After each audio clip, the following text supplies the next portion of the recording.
በስመ አብ ወወልድ ወመንፈስ ቅዱስ አሐዱ አምላክ በባህሪው ሞት በመንግስቱ ሽረት የሌለበት ቅድመ ዓለም የነበረ ዓለምን የፈጠረ ዓለምን አሳልፎ የሚኖር የአባቶቻችን አምላክ ቅዱስ እግዚአብሔር በሀብት ስቦ በረድኤት አቅርቦ በቅዱስ ቦታው ስለሰበሰበን እንድንማርም ስለፈቀደልን ስሙ የተመሰገነ ይሁን።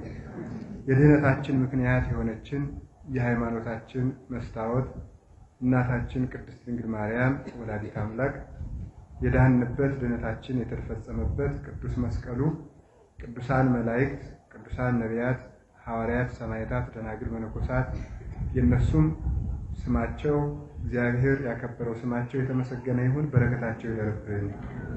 የተከበራችሁ አባቶቻችን ካህናት፣ ወንድሞቻችን ዲያቆናት፣ የእግዚአብሔር ቤተሰቦች ሁላችሁ አንድ አምላክ በሚሆን በአብ በወልድ በመንፈስ ቅዱስ ስም እንደምን ዋላችሁ? እንደምን ሰነበታችሁ? እንደምን ቆያችሁ? በቸርነቱ ብዛት ለዚህ ሰዓት ያደረሰን አምላካችን እግዚአብሔር ስሙ የተመሰገነ ይሁን። በመካከላችን ተገኝቶ የቸርነቱን ደጅ ከፍቶ ልቡናችንን አብርቶ እንድንማር እንዲያስተምረን ቅዱስ ፈቃዱ ይሁንልን። ይእተ አሚረ ታስተርእዩ በስብሐት አብይ፣ ያን ጊዜ ሰውነታችሁ በክብር ይገለጣል የሚል ርዕስ ይዘን እንማማራለን። ሰውነታችሁ በክብር ይገለጣል በሚል ርዕስ እንማማራለን። አንድ ጊዜ ሁላችሁም ሰውነታችሁ በክብር ይገለጣል የሚል ቃል ተናገሩ እስኪ። እንደገና በሉ። ሶስተኛ ሰውነታችሁ በምን ይገለጣል? በክብር ይገለጣል። የሐዋርያው የቅዱስ ጳውሎስ መልእክት ወደ ቆላሲስ ሰዎች ምዕራፍ 3 ቁጥር 4 ላይ የምናገኘው ኃይለ ቃል ነው። እንግዲህ ሁላችሁም እንደምታውቁት ቅዱስ ጳውሎስ በቤተ ክርስቲያን 13ኛው ሐዋርያ ተብሎ የሚታወቅ የሚጠራ ከሐዋርያት በኋላ ተነስቶ ከሐዋርያት ማዕረግ የደረሰ ፍጹም የጌታችን የመድኃኒታችን የኢየሱስ ክርስቶስ ማደሪያ መቅደስ የሆነ አሕዛብን በጥበብ በቅድስና አስተምሮ የመለሰ የቤተ ክርስቲያን ምርጥ ዕቃ ሰዎችን ከአውሬነት ብቻ ሳይሆን ከአጋንንትነት ወደ መላክነት የለወጠ ፍጹም የቤተ ክርስቲያን ብርሃን ነው። በአፍም በመጻፍም የታወቀ የቤተ ክርስቲያን መዶሻ 14 መልእክታትን በመጻፍ ቤተ ክርስቲያንን ያጸና። ከዚህም የተነሳ ዘውቱ ብርሃን ለቤተ ክርስቲያን የቤተ ክርስቲያን ብርሃኗ ነው ተብሎ ይነገርለታል ማለት ነው እና እስከ 3ኛው ሰማይም የተነጠቀ በጨርቁ ጫፍ ድውይ እስከ መፈወስ ሙት እስከ ማንሳት የደረሰ ፍጹም ባለጸጋ ጌታችን መድኃኒታችን ኢየሱስ ክርስቶስ በልቡናው ያደረበት ፈጽሞ ራሱን ከመካዱ የተነሳ የራሱ ሐሳብ ምንም ሳይቀር ተጨልጦ ተገንሚቶ ለእግዚአብሔር በማደሩ እግዚአብሔር ፍጹም ያደረበት ለዓለም ሞቶ ለክርስቶስ የሚኖር ከዚህ የተነሳም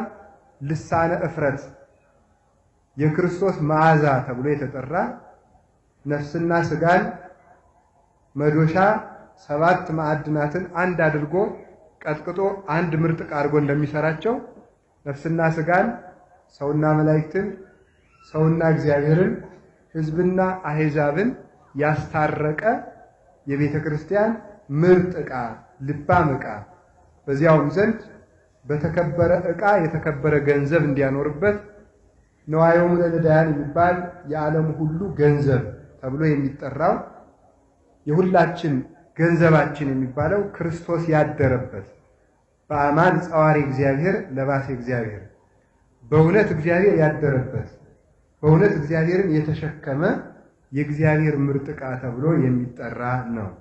ከጻፋቸው 14 መልእክታት መካከል ራሱ ቅዱስ ጳውሎስ እንደተናገረ ወንጌል አይታሰርም እያለ ተናግሯል። ሰው ይታሰራል፣ ወንጌል አይታሰርም። መምህር ይሞታል፣ ትምህርት አይሞትም። ካህን ይሞታል፣ ክህነት አይሞትም። ዲያቆን ይሞታል፣ ዲቁና አይሞትም። መነኩሴ ይሞታል፣ ምንኩስና አይሞትም። ጳጳስ ፓትርያርክ ይሞታል፣ ጵጵስና ግን አይሞትም፣ ፕትርክና አይሞትም። ሃይማኖት የሚያምን ሰው ይሞታል፣ ሃይማኖት ግን አይሞትም። ከዚህ የተነሳ ወንጌል ላለመታሰሩ ማስረጃ ቅዱስ ጳውሎስ ታስሮ መልእክት እየላከ ደግሞ ያስተምር ነበር። ይታሰርና የወህኒ ቤት ጠባቂዎቹን ተአምር አሳይቶ በመመለስ እንደገና ደግሞ ቤተ መንግስቱን በክርስትና ያጠምቀው ነበር ቅዱስ ጳውሎስ እና በሮማ እንግዲህ በዛ ጊዜ ቅዱስ ጳውሎስ በሰበከበት ጊዜ አሁን እኔና እናንተ እንደተቀመጥንበት ሰዓት የተመቸ መምህር ይምጡልን ያስተምሩን ተብሎ የሚጠራበት አስተምሮ ሲጨርስ ቃለ ሕይወት ያሰማልን የሚባልበት ጊዜ አልነበረም። ሲያስተምሩ ድንጋይ የሚጠብቃቸው ከአራዊት ጋር መጣልና መወርወር፣ በእሳት መቃጠል፣ በፈላ በርሜል መቀቀል የሚጠብቃቸው፣ እስራትና ዛንጀር ሰንሰለት የሚጠብቃቸው፣ በገመድ ተይዘው በመንገድ መጎተት፣ እንዲህ ያለ ጽኑ ፍርድ የሚጠብቅበት ዘመን ነው። በእንደዚህ ያለ ዘመን አስተማሪ ሆኖ መገኘት እጅግ በጣም ከባድና አስጨናቂ ነው። ደግ ዘመን በሆነ ጊዜ እንኳን እኛ መጽደቅ አቅቶናል እንደምታውቁት ማለት ነው።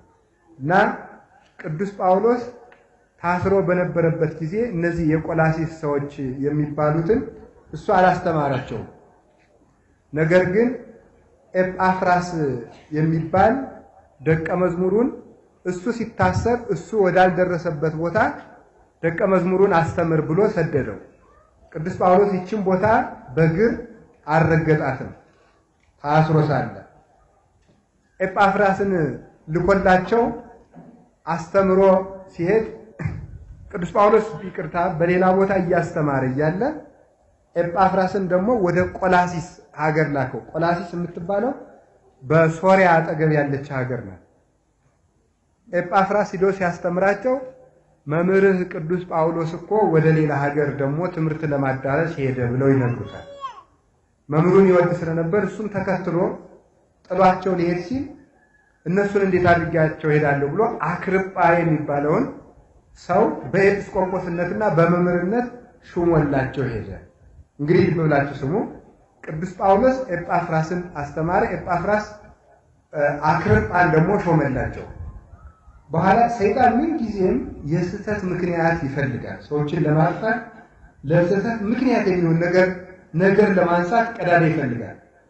እምከመ ረከበ ንዑሰ ሙባ ውእቱ ያርህቦ ለንዑስ መካን መጠነ ምህላፈ ገመድ ጽዑን። እርሱ ትንሽ ቀዳዳ ያገኘ እንደሆነ ሰይጣን የተጫነ ግመል ከነጭነቱ የሚያስገባን ያህል አስፋፍቶት ይገባል ይላል። ሰይጣን ትንሽ ምክንያት ካገኘ ለማጣላትም ለማሳሳትም ለማስካድም ትንሽ ምክንያት ይበቃል። ይህንን ጊዜ ስተነሱ ወይ የእውነታችሁን ተነሱ። እንደዚህ የሚባል መነሳት የለም። ተነሱ። እንደሱ ነው የሚደረገው። እሺ እግዚአብሔር ያክብራችሁ። አሁን ቁጭ በሉ። እንደሱ ነውና ጀማምራችሁ አትተውት። ሁሉንም ነገር ጀምሮ የተወሰው ችግር ነው ይባላል ሊቃውንቱ። ትምህርትን ወይስ ከመጨረሻው ያልተማረ ሰው ጀማምሮ የተወሰው የሊቃውንቱ ጉንፋን ነው የሚሆን ይላል። የሊቃውንቱ ጉንፋን አለ አይደል? አሁን እኔንም እዞ እያስቸገረኝ ነው። ጉንፋን ምንድን ነው መሰላችሁ? ወይ እንዳትተኙ ጨርሶ እንደ ውስጥንም የሚጎዳ በሽታ አይደለም። እንዳትናገሩ ደግሞ ምን ያደርጋል? ደግሞ አፍን ያስራል፣ ጉሮሮን ይዘጋል። እና ትምህርትን እስከ መጨረሻው ያልተማረ ሰው ዝም ብሎ ይሄ ነካክቶ የተወሰው ወይ እሱ እንዳያስተምር አያውቅ፣ ወይ ሌሎች እንዳያስተምሩ ደግሞ ጀምሮ አላውቃለሁ ይላል። እንደዚህ ያለ ነገር በጣም ችግር ነውና ሁሉንም አትነካኩትና አባቶቻችን ይላሉ ሁሉን ነገር ከማዳረስ አንዱን በደንብ ምን ይላሉ? እኔን ያስተማሩኝ የኔ መምህር እንዲህ ይላል 50 ዳቦ ከመላስ አንዱን መብላት ይሻላል ይላል። አይሻልም እንዴ? 50ውን በመላስ መርገብ አይቻልም። ሰው ግን ብዙ ነገር መጀመር ነው። ያንን መልከፍ ነው እንጂ አንድ ነገር እስከ ጫፍ ድረስ የሚያደርስ ሰው የለም። እና ሁሉን ነገር እስከ መጨረሻው ነው መስራት። እና እንደዚህ ያለ አነሳስ ወደፊት ቢሆን መስተካከል ወይ መነሳት ወይ ውጭ ማለት ይሻላል አይደለም? እሺና እንደዚህ አድርጎ ሰይጣን ምክንያት ፈላጊ ከመሆኑ የተነሳ ቅዱስ ጳውሎስ ከታሰረበት ሆኖ ቢጽ ሐሳውያን የሚባሉ ሐሰተኛ ወንድሞች ማለት ነው። ቢጽ ሐሳውያን ማለት ምን ማለት ነው? የመሰሉ ያልሆኑ ማለት ነው። የመሰሉ ግን ያይደሉ መምህራንን የተመሳሰሉ መምህር ግን ያይደሉ ነበሩና ቢጽ ሐሳውያን አይሁድ የመጡ ናቸው። ይሁዲነትም አይቅርብን ክርስትናም አይቅርብን የሚሉ አዋጥተው መጽደቅ የሚፈልጉ ማለት ነው። ልክ እንደናንተ እና እንደኔ ማለት ነው። ለምሳሌ አሁን ያሁኑ ሰው ምን እንደሚያደርገው መጽደቅ የሚጠላ ሰው የለም አይደለም እንዴ? የሚሰክረው ጫት የሚቀመው የሚገድለው ሳይቀር የሚጠነቁለው መጽደቅ ይፈልጋል። ቁም ነገሩ ምንድነው? ኃጢአቴንም እየሰራው እንደው ብድን ምን አለ አይደለም? ምን አለ እንደው እየሰራው ብጸድቅ እንደው እግዚአብሔር ነው ቢታወኝ ኃጢአቱም አይቅርብኝ ጽድቁም አይቅርብኝ። እንደዚያ ነው ችግሩ ማለት ነው። ስርቆቱንም አትከልክሉኝ ደግሞ ጥቂትም ለቤተ ክርስቲያን ልመጹት እንደሱ ነው አይደለም እንዴ? ሰው 50 ሺህ ብር ይሰርቃል 5,000 ብር ለቤተ ክርስቲያን ይሰጣል አይደለም እንዴ? ከዚያ በኋላ እኛ ሌብነቱን አላየን አቶ ገሌ ለቤተ ክርስቲያን 50 ሺህ ብር ሰጡ ልንበሉላቸው ብለን እናጨበጭባለን። ሌብነታቸውን አላየንም ማለት ነው። ስለዚህ ሰው ሌብነቱንም ምጽዋቱንም ሁሉም አይቅርብኝ ክብሩንም ይፈልጋል ውርደቱንም አይተወው። በተክሊል ድንግልና ሳይኖረው በተክሊል ብናጋባው ደስ ይለዋል። ያላደለው ደስ ይለዋል። ደግሞ ኃጢአቱም ደግሞ ባይቀርበት ደስ ይለዋል። ሁሉንም የሚፈልግ መሆን በጣም ችግር ነው እና እነዚህ ቢጽ ሐሳውያን ከኦሪትም የኦሪትን መስዋዕት ግዝረቱን ይዘው ከክርስትናም ጥምቀትን ተቀብለው በዚህ የሚያወናብዱ ነበሩ። በትክክል ስላልተረዳቸው ሌላውን ጨምረው የሚያውኩ ናቸው። ለዚህ ነው ቅዱስ ጳውሎስ የሚያውኳቸው ይቆረጡ ብሎ የተናገረ። የሚያውኳቸው ይቆረጣል። ይህንን እነ ቅዱስ ቄርሎስ ሲተረጉሙት ምን ይሆናል? አንድ ዕጣት በበሽታ ከተያዘ ያ ዕጣት የማይድን ከሆነ የእግር ዕጣት ቢሆን የእጅም ቢሆን ይልቁንም ቁስሉ ወደ ክንድና ወደ ትከሻ የሚሸጋገርና ወደ ልብም የሚገባ ከሆነ የሚሻለው በጊዜ እያመመም ቢሆን ያንን ዕጣት ቆርጦ መጣል ነው የሚሻለው። ልክ እንደዚህ ቆርጦ መጣል የሚባለው ይሄ ውግዘት ይባላል። ሰው ተነግሮ የማይሰማ ከሆነ ከቤተ ክርስቲያን ለይተን እንጥለዋለን። ለምን? ሌላውን አካል እንዳያውቅ ማለት አካል የተባለች ቤተ ክርስቲያን ነው። ቤተ ክርስቲያንን እንዳይበጠብጥ አውግዘን እንለየዋለን ማለት ነው። አንድ ሰው ዕጣቱ በመቆረጡ ሌላውን አካል እንዳይጎዳ ብሎ ዕጣቱን ያስቆርጣል እንጂ ዕጣቱ በመቆረጡ ተላ ደስታ የሚያደርግ ሰው የለም። አይደሰትም፣ ያማዋል፣ እያለቀሰ ነው የሚያስቆርጠው። ሰዎች ከቤተ ክርስቲያን ተወግዘው በመውጣታቸው ደስ አይለንም። በዚህም እንደ ጀግንነት አንቆጥረው፣ ግን እያዘንም ቢሆን እንቆርጣቸዋለን ይላል ቅዱስ ቄርሎስ። እያዘንም ቢሆን እናወግዛቸዋለን። ለምን? ሌላውን ጨምረው ያበላሻሉና። እንዲያድርግ የሚያውካቸው ይቆረጡ። ታዲያ እነዚህ በጥባጮች በነበሩበት ጊዜ ይጠቀሙ የነበሩት ብልሃት ምንድነው? ሐሜት መፍጠር ነው። ውስጥ ለውስጥ ሐሜት ይፈጥሩ ነበር። ምን እያሉ መሰላችሁ?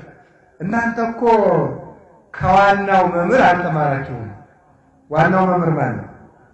ቅዱስ ጳውሎስ። ተወራጅ እኮ ናቸው።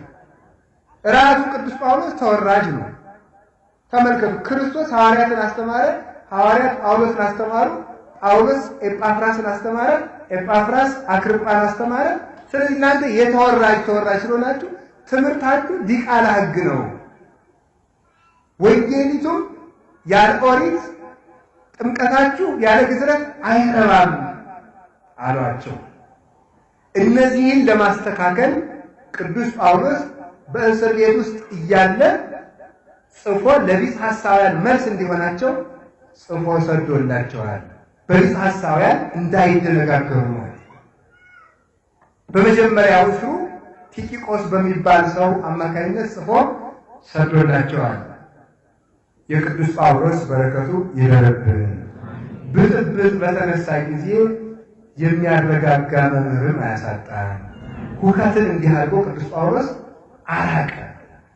የእግዚአብሔር ቤተሰቦች አንድ ነገር ምን ብለን ማስተዋል አለብን። እሱም ምን መሰላችሁ? የነገር ሁሉ መነሻ ትምህርት ማጣት፣ የነገር ሁሉ መፍትሄ ትምህርት ነው። በደንብ አድርጋችሁ ያዙልኝ። ይሄን እስመ ተሐቅቆ ሊቅ ግብር እኩይ ውእቱ ይላል ቅዱስ ዮሐንስ አፈወርቅ። የመምህር መታጣት እጅግ አደገኛ ስራ ነው ይላል። ጎጂ ተግባር ነው የመምህር መታጣት። እንዲሁም ቅዱስ ጳውሎስ ለጢሞቴዎስ ሲልክለት ክረምት ሳይገባ ቶሎ መተህየኝ ብሎ ጽፎለት ነበረ። ክረምት ሳይገባ መተህየኝ አላ እንግዲህ ለጊዜው የአውሮፓውያን ቅዱስ ጳውሎስ የታሰረ ሮም ውስጥ ስለሆነ የአውሮፓውያን ክረምትና የእስራኤል ክረምት ይለያያል። ያ ክረምት ሳይገባ ማለት ነው ረጅም ነው የአውሮፓ ክረምት እንግዲህ እንደምታውቁት ያ ሳይገባ መተህየኝ ነው። ምስጢሩ ግን ክረምት ያለው ምኑንና ክረምት ያለው ቅዱስ ጳውሎስ የራሱን ሞት ነው ይላሉ ተመተርጉማን። ክረምት ከባድ እንደሆነ የመምህር ሞትን ከባድ ነውና ይላል። የመምህር ሞት፣ የመምህር መታጣት፣ የሊቅ ሞት ለቤተ ክርስቲያን ጉዳት ነው። ሊቅ ሐመር ወይም ቀዛፊ የሌላት መርከብ በቀላሉ እንደምትሰጥም መምህር የሌለው ሕዝብ ይጎዳል። በክደት ይሰጥማል፣ በኃጢአት ይሰጥማል። ስለዚህ ግብር እኩይ ውእቱ አለ ቅዱሳን ወጥንት ለኩሉ ሀከክ የመምህር አለመኖር የውከት መነሻ ነው፣ የጦርነት መነሻ ነው። ፍጅትን የሚያመጣው ምንድነው? ትምህርት ነው። አሁንም ልብ ብላችሁ ስሙ። መቼስ ለዚህ መብቃት አያስፈልገውም ማለት ለዚህ መማር በቂ ነው። ይሄን ለመናገር ለዚህ መቼም ከበረሃ የተላከ መልእክት የሆነ ባይታዋን ላኩት ነው ብያለሁ ነግራችሁ። የተማርነው ትምህርት ይበቃል። ይሄን ለማስተላለፍ ምንድነው የሚሆነው? ነገም ቢሆን የሀገራችን ችግር የሚፈታው ሰው ከተማረ ነው። የተማረው መተግበር ከጀመረ አንድ ነገር ልናገር። ሁልጊዜ ልቤን የሚበላውና ሰው ያላስተዋለው አንድ ነገር ልንገራችሁ። አሁን ኢትዮጵያ ሀገራችንም ቤተክርስቲያናችንም በጣም ምጥ ውስጥ ነው ያለችው። አሁን ከእግር እስከ ራሱ ዝም ብሎ ይሄ ከእግር ሰው እኮ እግሩን ቁስል ቢመታው ቢያንስ ተሸክመን እንወስደዋለን። ግን ከእግር እስከ ራሱ ቁስል የሆነ ሰው በምኑን ይዘዋል? በደረቱ እንዳናቅፈው የደረቱን ቁስል እንነካበታለን። በጀርባው እንዳለ ጀርባው ቆስሏል። ሽኮኮ እንዳለው ሌላው አካሉን ቆስሏል። እጁን ይዘን አንይዘው ነገር አንስበው እግሩ ቆስሏል። ኢትዮጵያ መላ አካሏ ቆስሎ ይታየኛል አይደል? ሁላችሁም እንደምታውቁት። ታዲያ ለዚህ መፍትሄው ምንድነው?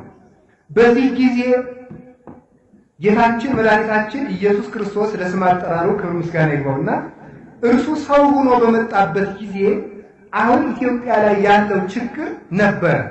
ጌታ ሰው ሆኖ የመጣ ጊዜ ምን ነበረ? ቤተ መንግስቱ ውጥንቅጥ ነበረ። ዘረኝነት የበዛበት፣ አጭበርባሪዎች፣ ነፍሰ ገዳዮች፣ ጨካኞች፣ የህዝብን ገንዘብ ያላግባብ የሚበዘብዙ ባለስልጣናት የበዙበት፣ በዚያውም ዘንድ እስራኤል በሮም ቅኝ አገዛዝ ስር የነበሩበት ዘመን ነበር። ከዚያ ባርነት መውጣትን የሚፈልጉበት ለእስራኤል ጨለማ የሆነባቸው ዘመን ነበር። በእግዚአብሔር ተቀብቶ የሚነግሰው የዳዊት መንግስት ታጥፎ የነበረበት ዘመን። ቤተ ክህነቱ ደግሞ እንደዚሁ ውጥንቅጡ ነው። የዛሬ እሑድ የሚሰበከው ይሁን ሌላ ሌባ ሊቃነ ካህናቱ ሌዋውያኑ በሙሉ ሌቦች ነበሩ።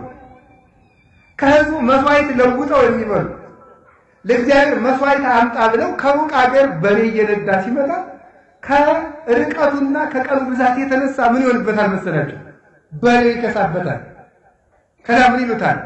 አይ በሬው ስለከሳ መስዋዕቱን አንቀበልም ይሉታል። ምን ታደርግ ታዲያ ይላቸዋል። ምን ችግር አለ? አንተ ሁለት አምጣ፣ ከዚህ ከቤተ መቅደሱ የወፈረ አንድ እንሰጣለን። ሁለት አምጣና በዚያ እንለውጥና ሰዋው። ያንን የሚበሉት እነማን ናቸው? እነሱ ናቸው። ሰውየው ሁለት ይሰጣል። ተመልከቱ እንግዲህ ሁለት ሰጥቶ አንድ ሰጠን ይባላል። ያው አንዱም የሚሰዋው እዚሁ ነው፣ ሁለቱም የሚሰጠው ለነሱ ነው። እንዲህ አድርገው የሚያጭበረብሩ የድሃይቱን ገንዘብ ጸሎተኛ እየመሰሉ የሚመሩ ስለራሳቸው ቅድስና መንገድ ላይ ይቆሙና ተመልከቱ፣ ዘርፋፍ ያለ ቀሚስ ያደርጉና መሬት የሚጠርግ ቀሚስ ያደርጉና ከመተላለፊያ መንገዱ ላይ መጽሐፍ ይዘው ይጸልያሉ። ውሸቱን ነው፣ ሌሊት ተኝቶ ነው የሚያደርግ። እንደዚህ ያደርጋሉ። ጸሐፍት ፈሪሳውያን ናቸው። እንደዚህ ያደርጉ ይጸልዩ። አሌለክሙ ጸሐፍት ፈሪሳውያን መደልለዋል እለትበሉ አብያተ መበለት በምክንያት አልወ ጸሎትክሙ። ሳትጸልዩ ጸሎተኛ፣ ሳትተጉ ትጉህ እየመሰላችሁ የድሃይቱን ገንዘብ ለምትበሉ የጤና አዳም እንኳን ግብር ሳይቀር አስራት የምትሰበስቡ ግን ለሕዝቡ የማታዝኑ የወፈረውን የምትበሉ የሰባውን የምታርዱ በጎችን የምትበሉ ጠጉር ሸልታችሁ ሰርታችሁ የምትለብሱ የባዘነውን በግ የማትፈልጉ ከተኩላ ከቀበሮ የማታስጥሉ የታመመውን የማትተኩሱ ያበጠውን የማታፈርጡ የጎረረውን የማትነጡ የጠፋውን የማትፈልጉ የተሰበረውን የማትጠግኑ ራሳችሁን ብቻ የምታሰማሩ እረኞች ብሎ እግዚአብሔር የወቀሳቸው እነዚህ ነበረ። ታዲያ እነዚህ ሰዎች ይሄ በነበረበት ሰዓት ሌላው ቀርቶ እንግዲህ በኦሪት ስርዓት ሊቀ ካህናት ሳይሞት ሊቀ ካህናት መሾም አይቻልም። ሊቀ ካህናቱ ሳይሞት ሊቀ ካህናት መሾም አይቻልም። ልብ ብላችሁ ስሙ።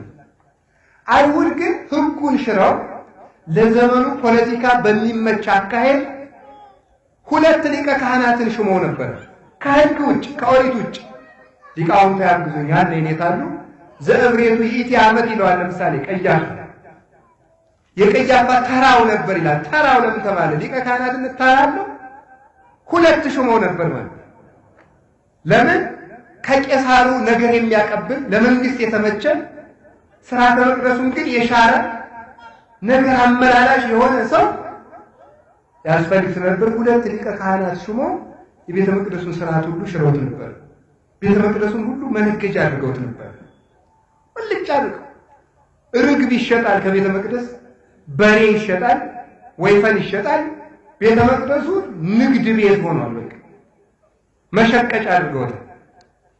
ዛሬ በወንጌል ጧት ሊቃውንቱ እንዳስተማሯችሁ ማለት እሱን እኔ አልተርከውም። እንደዚህ አድርገው ሳለ ልብ በሉ ቤተ ክህነቱ ቤተ መንግስቱ ጨልሞ በነበረበት ሰዓት ብርሃን ክርስቶስ ተወለደ። ለዚህ ነው እኛ እንድንለው ሕዝብ ዘይነብሩ ተጽልመቱ ጽራኑ ተሞት ብርሃን አሊት ሰረቀ ላይ ይሆኑ። እነሆ በጨለማ ለሚኖሩት ታላቅ ብርሃን ወጣላቸው። ክርስቶስ የሲኦል ብርሃን ነው፣ ሲኦል ውስጥ ላሉት ማለት ነው። የቤተ መንግስት ብርሃን ነው፣ የቤተ ክህነት ብርሃን ነው። መጥቶ እንደዚያ ባለበት ባለ ሰዓት መጥቶ ምን ያደረገ? አሁን ተመልከቱ። ልክ ይሄ ችግር አሁን ውስጥ አለ። ቤተ ክህነትም ውስጥ መበላላት አለ፣ ዘረኝነት አለ፣ ውሸት አለ፣ ማጭበርበር አለ፣ ጉቦ አለ፣ ጥንቆላ አለ፣ ሌላውም አለ። ቤተ መንግስትም ውስጥ እንደዚያው ማለት ህዝብን መባሪያ የሚያደርጉ እንደ ቁልጫ በህዝብ ደም የስልጣን ዘመናቸውን የሚያራዝሙ ሰዎች ሞልተዋል። እንደዚህ ያሉ ሰዎች እየደለሉ ሰው የሚገሉ ሰዎች አሉ። ለእንደዚህ ያለ ዘመን ክርስቶስ ምን አደረገ? ለእንደዚህ ያለ ዘመን ክርስቶስ ምን አደረገ? ሄዶ ቤተ መንግስቱን እናንተ ሰዎች ረፉ አይደለም ያለው። ቤተ ክህነቱን ሄዶ እናንተ ካህናት አታስፈልጉ አላለ። ዝም ብሎ ለህዝቡ መልካም ትምህርት አስተማረ። ምን አደረገ አልኳችሁ? እስኪ ንገሩ፣ መልሱልኝ እንጂ ምን አስተማረ? መልካም ትምህርት አስተማረ። ከቤተ መንግስትም ሳይታገል ከቤተ ክህነትም ሳይታገል ዝም ብሎ ትምህርቱን አስተማረ። ኋላሳ ህዝብ እየበዛ ትምህርቱ ለሰው እየተረዳ በእውነት እሱ እውነተኛ መምህር ስለሆነ ድህነትን እየሰጠ የባህሪ አምላክ ስለሆነ ሲመጣ እነሱ ጥያቄ መጠየቅ ጀመሩ። እሱ ወደ እነሱ ሳይል እነሱ ወደሱ እንዲመጡ አደረጋቸው። ከዚያ በኋላ ምን አደረገ? ከመጣችሁማ ጥሩ፣ ይሄን አስተካክሉ። የልብስ ጽድቅ ብቻ ይቅርባችሁ። ከልብሳቸው ላይ ቅድስና ለእግዚአብሔር የሚል ጽሑፍ ይጽፉበታል። ውስጣቸው ግን ተኩላዎች ናቸው። ራሳችሁን አስተካክሉ አላቸው። ቤተ መንግስቱንም ነገራቸው። ከዚህ በኋላ በዚህ መልካም ትምህርቱ እኔ ይደንቀኛል። ጌታ ያደርገው የነበረው በዘመኑ የነበሩ ካህናት ሕግ ተላላፊዎች ናቸው። ታዲያ ሰው ለምጽ ይዞት ወደ ክርስቶስ ሲመጣ ለምጹን ይፈውስና ምን ያደርጋል መስላችሁ? ሂድና ለኦሪቱ ካህን ራስህን አስመርምር ይለዋል። ይህ ነገር አይደንቃችሁ? ላይደንቃችሁ ይችላል። ሲገባችሁ ነው የሚደንቃችሁ። ለኦሪቱ ካህን ራስህን አስመርምር፣ ሂድና ከሱ ይዘን ንስሐ ግባ ይለዋል። እንዴ በዚያ ዘመን የነበሩ ካህናት እኮ ወንበዶች ናቸው። እንዴት ሂድና ለዚያ ካህን ተናዘዝ ይለዋል? ክህነታቸውን አይነካባቸው ነበር። ዝም ብሎ ነበር የሚያስተምረው እስከ ጊዜው ድረስ። በጊዜው እውነተኛውን ክህነት ሰጥቶ የእነሱ ክህነት እንደሚያልፍ ስለሚያውቅ የእነሱን ስልጣን አይነካባቸው ነበር። ከዛሬ ጀምሮ ትክክለኛው ካህን እኔ ስለሆንኩ የካህናት ፈጣሪ፣ የካህናት መምህር፣ የካህናት አለቃ እኔ ስለሆንኩ ከነዚያ ወንበዴዎች አዲስ ማለት ይችል ነበር። አላለም። ግን እሱ ሰው የተቀጠቀጠ ሸንበቆን እንኳን የማይሰብር ጭምት ፍጹም ትሁት ስለነበረ የማንንም ክብር አይነካም ነበር። ክብር የሌላቸውን እንኳን ክብራቸውን አይነካባቸው ነበር። ዝም ብሎ መልካሙን ዘር ዘራ። መልካሙ ዘር ተመልከቱ። ወንጌል የሰናፍጭ ቅንጣት ትመስላለች የተባለ ለዚህ ነው። ሰናፍጭ ስትዘራ በጣም ትንሽ ናት፣ ስታድግ ግን ከዛፍ በልጣ አዕዋፍን ሁሉ ትሰበስባለች ብሎ እንደተናገረ ዝም ብሎ ሰናፍጭ የሆነችውን ወንጌልን ዘራ። በዚያች ዓለምን በሙሉ ሰበሰበ እንጂ ግን ጦርነትና ሁከት አላስነሳም ነበር። አሁንም ቢሆን ጌታ በመልካሙ ትምህርት መልካም ስር ሲሰድ ክፉ ዘር ይነቀላል። መልካሙን ዘር ዘርቶ ክፉን ዘር ነቀለው ክርስቶስ። በዚህ መንገድ ህዝቡ መልካም ከሆነ ቤተ መንግስትም ቤተ ክህነትም ያለው ክፉ ዘር ይነቀላል። የክፋቱ እንዲህ ያለው ዘር በሙሉ ማለት ነው። ግን ዝም ብለን ሳንማር ትምህርት እየጠላን ትምህርት ሳንወድ አንዳንድ ሰው ሰምታችሁ ይታላል። አሁን በንስሐ አባት መራር መጥቶ የሚማር ሰው የለም። ጉባኤ የሚወድ ሰው የለም እዚህ ውስጥ ያለ። በተለይ ደግሞ እንደ ብር ቤት ያለው ሰው አይመጣም አይደል? ታውቃላችሁ። ታው ትንሽ ሳንቲም ካለው ንስሐ አባቱ ጉባኤ ተዘጋጅቷል እና ናመት ተማር ካሉ አባዬ ዝም ብለው የሚፈልጉት ነገር ሲኖር ይደውሉልኝ፣ አንዳንድ ሳንቲም ካለ አግዘውታለሁ፣ እኔ ስራ ልስራ ይላል። የእናንተን ሻቀር ነው ለቤተሰብ የምትፈልገው፣ የእናንተን ሳንቲም አለ የምትፈልገው፣ ቤተሰብ የምትፈልገው እናንተን። ራሱ ያልመጣ ሰው ገንዘብ ማምጣት የለበትም፣ አይፈልግም። እንዲያውም ምን ይላል ታሪክ እንደሚገራችሁ የሌባ የቀጣፊ የወንበዴ ገንዘብ ቤተክርስቲያን ቢመጣ እንዳይቀበሉት ይልና እንዲያው በቃ እንደው ካመጣው እንኳን እሳት ይብላው ይላል። ምን ይብላል? በእሳት ያቃጥሉት እንጂ ከቤተ መቅደስ አያስገቡት። ንስሐ የማይገባ ምዕመን ካለ የፈለገ ወርቅ ቤተክርስቲያን አምጥቶ ቢሰጥ አይቀበሉት፣ እሳት ያቃጥሉት። ይሄንን አባቶቻችን ታውቁ እሳት የተባሉ ነዳያን ናቸው ይላል። የሰው ገንዘብ በእሳት አቃጥሉ ማለት ለነዳያን ይስጡት፣ እሳት የበላው አይመለስም ማለት። ስለዚህ ለማይመልሱ ለነዳያን ይስጡት፣ ባይሆን እነሱ በልተው ይደሩበት፣ ሰውነታቸውን ያስተዳድሩ። እሳት አያመሰግን ማለት ነዳያን ብዙ ጊዜ ችግራቸው ምን አይሉ አያመሰግኑ ማለት። አንድ ብር ሲሰጧቸው አሁን የምን ያደርጋል አንድ ዳቦ ይገዛል ይላል። አመስግኑ የሰጡትን መቀበል ያደረሰዋል የራሱ ገንዘብ ይመስል ማለት ነው። የደሃ መኮረኛው ማማረሩ ነው ይባላል። የሀብታም መኮረኛው ንፍገሩ፣ የደሃ መፈረጃው ደግሞ አለማመስገኑ። ተመስገን ቢል ደሃ ይጠቀም ይጸድቅ ነበር። ስለዚህ ምን እናደርግ እንግዲህ አሁን የፍትሐ ነገሥት መምህር ማድላችሁ ቁጭ ነው 17ኛው አንቀጽ ላይ ምን ይላል? ፍትሐ ነገሥት ቤተክርስቲያን ከሚመጡ አዝሪት መካከል ቅን ቤተክርስቲያን ውስጥ አይገባም። ታውቃላችሁ? ዱባ ለቤተክርስቲያን ስለት አይገባም። ዱባና ቅን ማለት ነው። ይገርመኛል። አሁን ግን በአዲስ አበባና በከተማ የቤተክርስቲያን ማሰሪያ እያለ ዱባ ጨረታ ይገባል። የኛ ነገር እኮ ጨረታውን እናልቀናል ማለት ነው። ዱባ ቤተክርስቲያን ሳይገባ ለምን ይመስላችኋል? ዱባ ወጡ ብዙ ነው አይደል? ውስጡ አንጀቱ ወጥቶ የሚጣላል። ወጡ ብዙ የሚጣለው የበዛ ሰው አይጸድቅም ማለት ነው። እዚህ ውስጥ አሁን ዱባ የሆነ ሰው አለ ብዙ ሰው እኔንም ጨምራል። ይሄ ብዙ ዱባ ነው ማለት ነው። የሚጣለው ብዙ ነው ማለት ነው። ምን እንደው የሚነሳ ህይወት እኮ የለንም። ንግግራችን የሚጣል ነው። አነጋገራችን የሚጣል፣ መጋገባችን የሚጣል፣ ልቡናችን የሚጣል ነው። ከራስ ፀጉራችን እስከ እግር ጥፍራችን ድረስ የሚነሳ ጥሩ ስራ ያለው ሰው የለም። ቅን ደግሞ መራራ ነው። መራራ ህይወት ያለው ሰው እንደዚህ ቅዱስ ጳውሎስ መራራ ስር ከእናንተ መካከል እንዳይኖር ተጠንቀቁ ብሎ የተናገረ እና መራራ ህይወት የያዘ ሰው፣ መራራ ቂም የያዘ ሰው፣ መራራ ክደት ያለው ሰው አይደለም ለማለት ነው። ስለዚህ ጌታችን መድኃኒታችን ኢየሱስ ክርስቶስ ዓለምን ያዳነው በትምህርት ነው። እስኪ በትምህርት በሉ። ምን አላችሁ? ቅዱስ ጳውሎስ የቆላስይስን ቤተክርስቲያን እንዳትፈተን ያረጋጋል ምንድን ነው? በትምህርት በሉ እንጂ። ሁላችንም እንድንማር አምላከ ቅዱሳን ይርዳል። ትንቢተ ሆሴዕ ምዕራፍ 4 ቁጥር 6 ላይ ይናገራል። ሕዝቤ ዕውቀት ከማጣቱ የተነሳ ጠፍተዋል ይላል። እስኪ በሉ ሕዝቤ በሉ። ዕውቀት ከማጣቱ የተነሳ ምን ብሏል ይላል? ጠፍተዋል።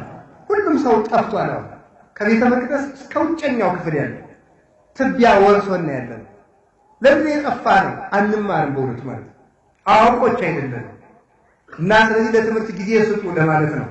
እንግዲህ ወደ ትምህርቱ ርዕስ ልሄድና በአጭር ጊዜ ሌላ መርሃ ግብርም ስላላችሁ እኔም ስለሚኖረን ተማምረን እንጠቀልላለን።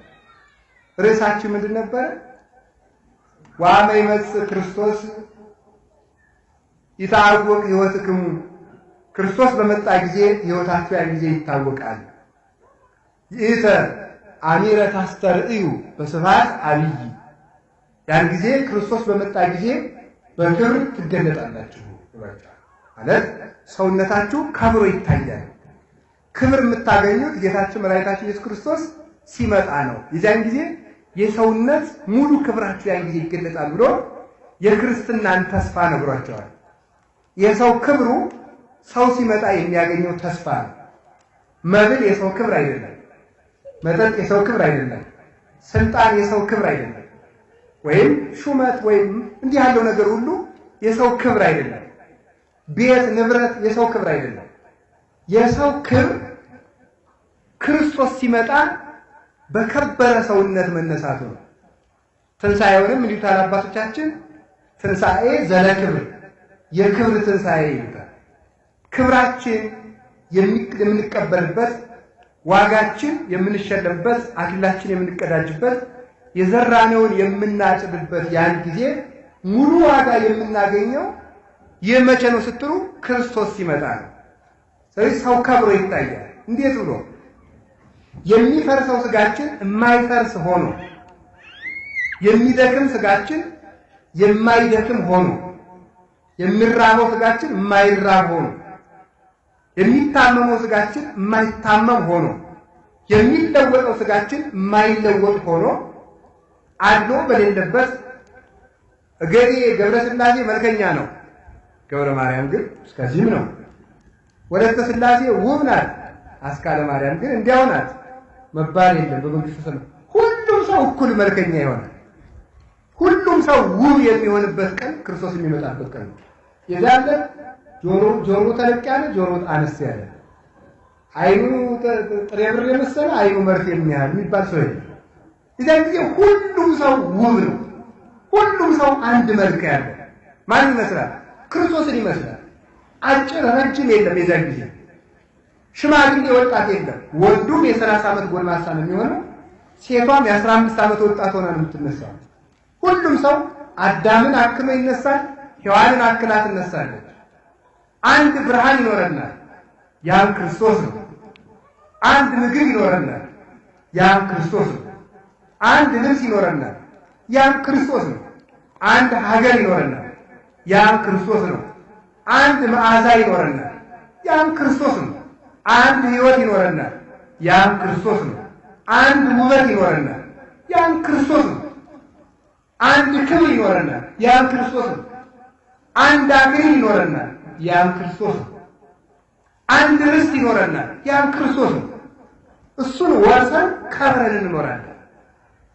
ንጉሥ የሚዋጋ የንጉሠ ነገሥት አክሊል እስከሚቀዳጅ ድረስ ነው።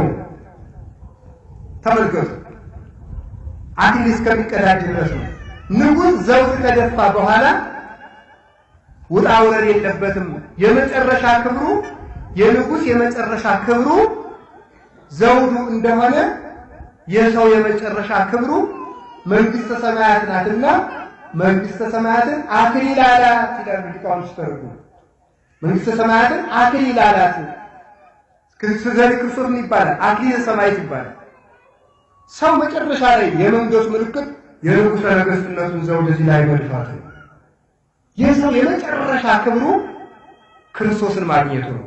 ከዚህ የተነሳ የምንከብርበትን ቀን ክርስቶስ ሙሽራ እኛ ሙሽሪት የተባልነው በዚህ ምክንያት ነው። ሙሽሪት ሴቷ ሙሽራ የእናት አባቷ ቤት የምን ቤቷ ነው? እስኪ ንገሩ። የእናት አባቷ ቤት ምን መባዋ ነው? ንገሩኝ እስኪ። ሙሽራ እስከምትዳር ድረስ የእናት አባቷ ቤት ምን ያደርግላታል? ማደጊያዋ በሉ እንጂ። ሌላስ? መኖሪያዋማ ባሏ ጋር ነው። ማደጊያዋ። ሌላስ? መማሪያዋ። በጣም በጣም በጣም ግሩም ጽሁፍ ድንቅ መልስ መልሰውልኛል። መማሪያዋ። ሌላስ? መዘጋጃዋ። በሉ እንጂ በሉ እንጂ። ማጌጫዋ አትሉ? ሙሽራ ሰርጓን ትረሳለችን ይላል ትንቢተ ኤርምያስ። ትረስእኑ መራት ሰርጓ ይላል። ሙሽራ ጌጧን አጊጣ የምትሄደው ከእናቷ ቤት ነው። ዋናው ክብሯ ግን ሙሽራው መጥቶ ከሙሽራው ጋር የተዋሃዱበት ቀን ነው። ክርስቶስ መርዓዊ የተባለ ከዚህ የተነሳ ነው። እኛ መርዓት ነን ማለት ሴት ሙሽራ የመሰለን እሱ ነው። እኛ ሁላችንም አንድ ሙሽራ አለን፣ ያም ክርስቶስ ነው። ይህ ዓለም ለክርስቶስ ሙሽርነት የምንዘጋጅበት ጊዜ ነው። ይህንን ዓለም አግብተን መኖር የለብንም። የተፈታችውን ያገባ አመነዘረ ይላል ሊቃውንት ሲተርጉ። ይችን ዓለም ክርስቶስ አሰናብቷታል፣ ለምን አንተ ሄደህ ትጋባለህ ይላል። ክርስቶስ እኮ አሰናብቷታል ይችን ዓለም። በቃ ብሎ ከዚች ዓለም ጋር አላቋሃል። ሙሽራን ከአማቷ ልለይ ይመጥቻለሁ ያለኩ ይሄ ነው። ከተጋባሃት ከዚች ዓለም ነጥዬ የኔ ሙሽራ ላደርግ መጥቻለሁ ማለት ነው። ይህ ዓለም የመዘጋጃ ጊዜያችን ነው። ይህ ዓለም የመማሪያ ጊዜያችን ነው ለመንግሥተ ሰማያት። ይህ ዓለም ለክርስቶስ ተሸልመን የምንቆይበት ጊዜ ነው። ሰርገኛው ሆ እያለ ሲመጣ ሙሽራይቱ ጭቃ እያቦካች ብትገኝ ጥሩ ነው? ያሳፍራል። አያሳፍርም እንዴ? እኛ እኮ እንደዚያ ማፈሪያዎች እኮ ነን። እውነት ነው የምነግራቸው። አሁን ክርስቶስ ቢመጣ ምን እንሆናለን? በኃጢአት ጭቃ እንዘበጽውር እቷን ይላል አባ ጊዮርጊስ። በጭቃ እንደሚጫወት ሕፃን እኮ ነው በእውነት። እንደምንዘበጽውር እቷን በጭቃ እንደሚጫወት ሕፃን ነኝና ልጅሽን እንደው ዝም ብለህ ተወው፣ ይሄ ጅል ነው ሕፃን ነው ብለሽ አማልጅኝ ይላል። ክርስቶስ ቢመጣ ምን ለምንለው? ተስማምታችኋል? ከሞት ጋር ውል የወሰደ ሰው አለ? አበቃ ችግር የለም ሳረጅ ነው የምሞት ብላችሁ ጨርሳችኋል ወይ? የተገለጠላችሁ ሰዎች ካላችሁ ንገሩ፣ ሞት መቼ እንደሚመጣ። ታዲያ ተመልከቱ፣ ምንድን ነው የሚሆነው? መዘጋጀት ይገባል። እንዲህ እንደረከስን ከነጭቃችን ከነቁስቁልናችን ክርስቶስ ቢመጣስ? ንስሐ አባት የያዝንበት ምስጢር እንኳን ልንታጠብ ክርስቶስ ሲመጣ አጊጦ የተመልከቱ የሚደረገው ተደርጎ ጌጡ ተቆጥሮ። አሁን የገጠሩ ሰርግ ነው ለዚህ የሚመች። የከተማውማ ምን መቸስ ጅል ነው አይደለም። የገጠሩ ሰርግ ስርሚዝ የሚባለው ሲቀበል ዕቃውን ቆጥሮ አደስ፣ ቁኒ፣ ወስፌ፣ መርፌ ደግሞ በቃ ምንድን ነው የሚባለው ደግሞ በቃ ምናምን ጀንዴ። ይሄ ምንድን ነው? ይሄ የከብት ቆዳውን የተለፋው ነው ለምኝታ የሚሆነው። የተከበረ ነው። የሚገርማችሁ ገበሬ ሻንጣ የለውም ሳጥና ያለው። ላመነት የሚባለውና አሁን እሳቸው የጠሩትን አጣጥፎ ነው የሚያስቀምጣል። መልካም እንግዳ ሲመጣ ነው የሚነጠፈው። የተቀበረ እንግዳ ሲመጣ ሳይጎዘጉዝበታል፣ ፍራሽ የለም። ቀድሞ እሱ ተኝቶ ይሞክረዋል። ገበሬው መመቸቱን እኮ ነው። አይወዳልታም ጽድቅንማ ገበሬ ይጽደቃል። እዚያ በኋላ ፈጥኖ እስቲ በሉ ምን ይደረጋል መቼስ እንዲያው ቆመን ዱር ከማደር ይሆናል ያስተኛል። በዚህም አይመጸዳደቅም እንደ ከተማ ሰው። የከተማ ሰው መመጻደቅ አይደል ዝክር ይጠራና ብሉ ብሎ ቪዲዮ መቅረጽ። ይሄ በጣም ቆንጆ ችግር እኮ እዚህ ላይ ነው። እናንተ ችግራችሁ እዚህ ነው። አንድ ነገር አድርጋችሁ ፎቶ ማንሳት፣ አንድ ነገር አድርጋችሁ ፎቶ ማንሳት። እኛ ተቸገርን ሆነች ማለት ነው። እንዴ አሁን እኔ እናንተ ቤት ብመጣ እርቦኝ ግጥም ያርኩ መነኩሴ ሲጸልይ ነው ሲበላ ፎቶ አይነሳም። ይሆዳ ነው ልታስብሉ ነው የምታነሱ። እናንተ ይውላችሁ ምጽድቅ ትፈልጋላችሁ። እንደዚያ መሆን የለበትም ፈጽሞ ማለት ነው። ስለዚህ ምንድነው እንደዚያ ነውና ተቆጥሮ ነው የሚቀበል። ከዚያ አንዲት አትጎል ከሙሽራ አንዲቱ እንዳትጎል ተደርጎ ነው የሚቀበለው። ይህ ነው ተመልከቱ። ሐልኩክሙ ለሐዱ ምት ዘውቱ ክርስቶስ፣ ሁላችሁንም ለአንድ ሙሽራ አጭቻችኋለሁ። ባላችሁ ማን ነው አለ? ክርስቶስ ነው አለ ቅዱስ ጳውሎስ።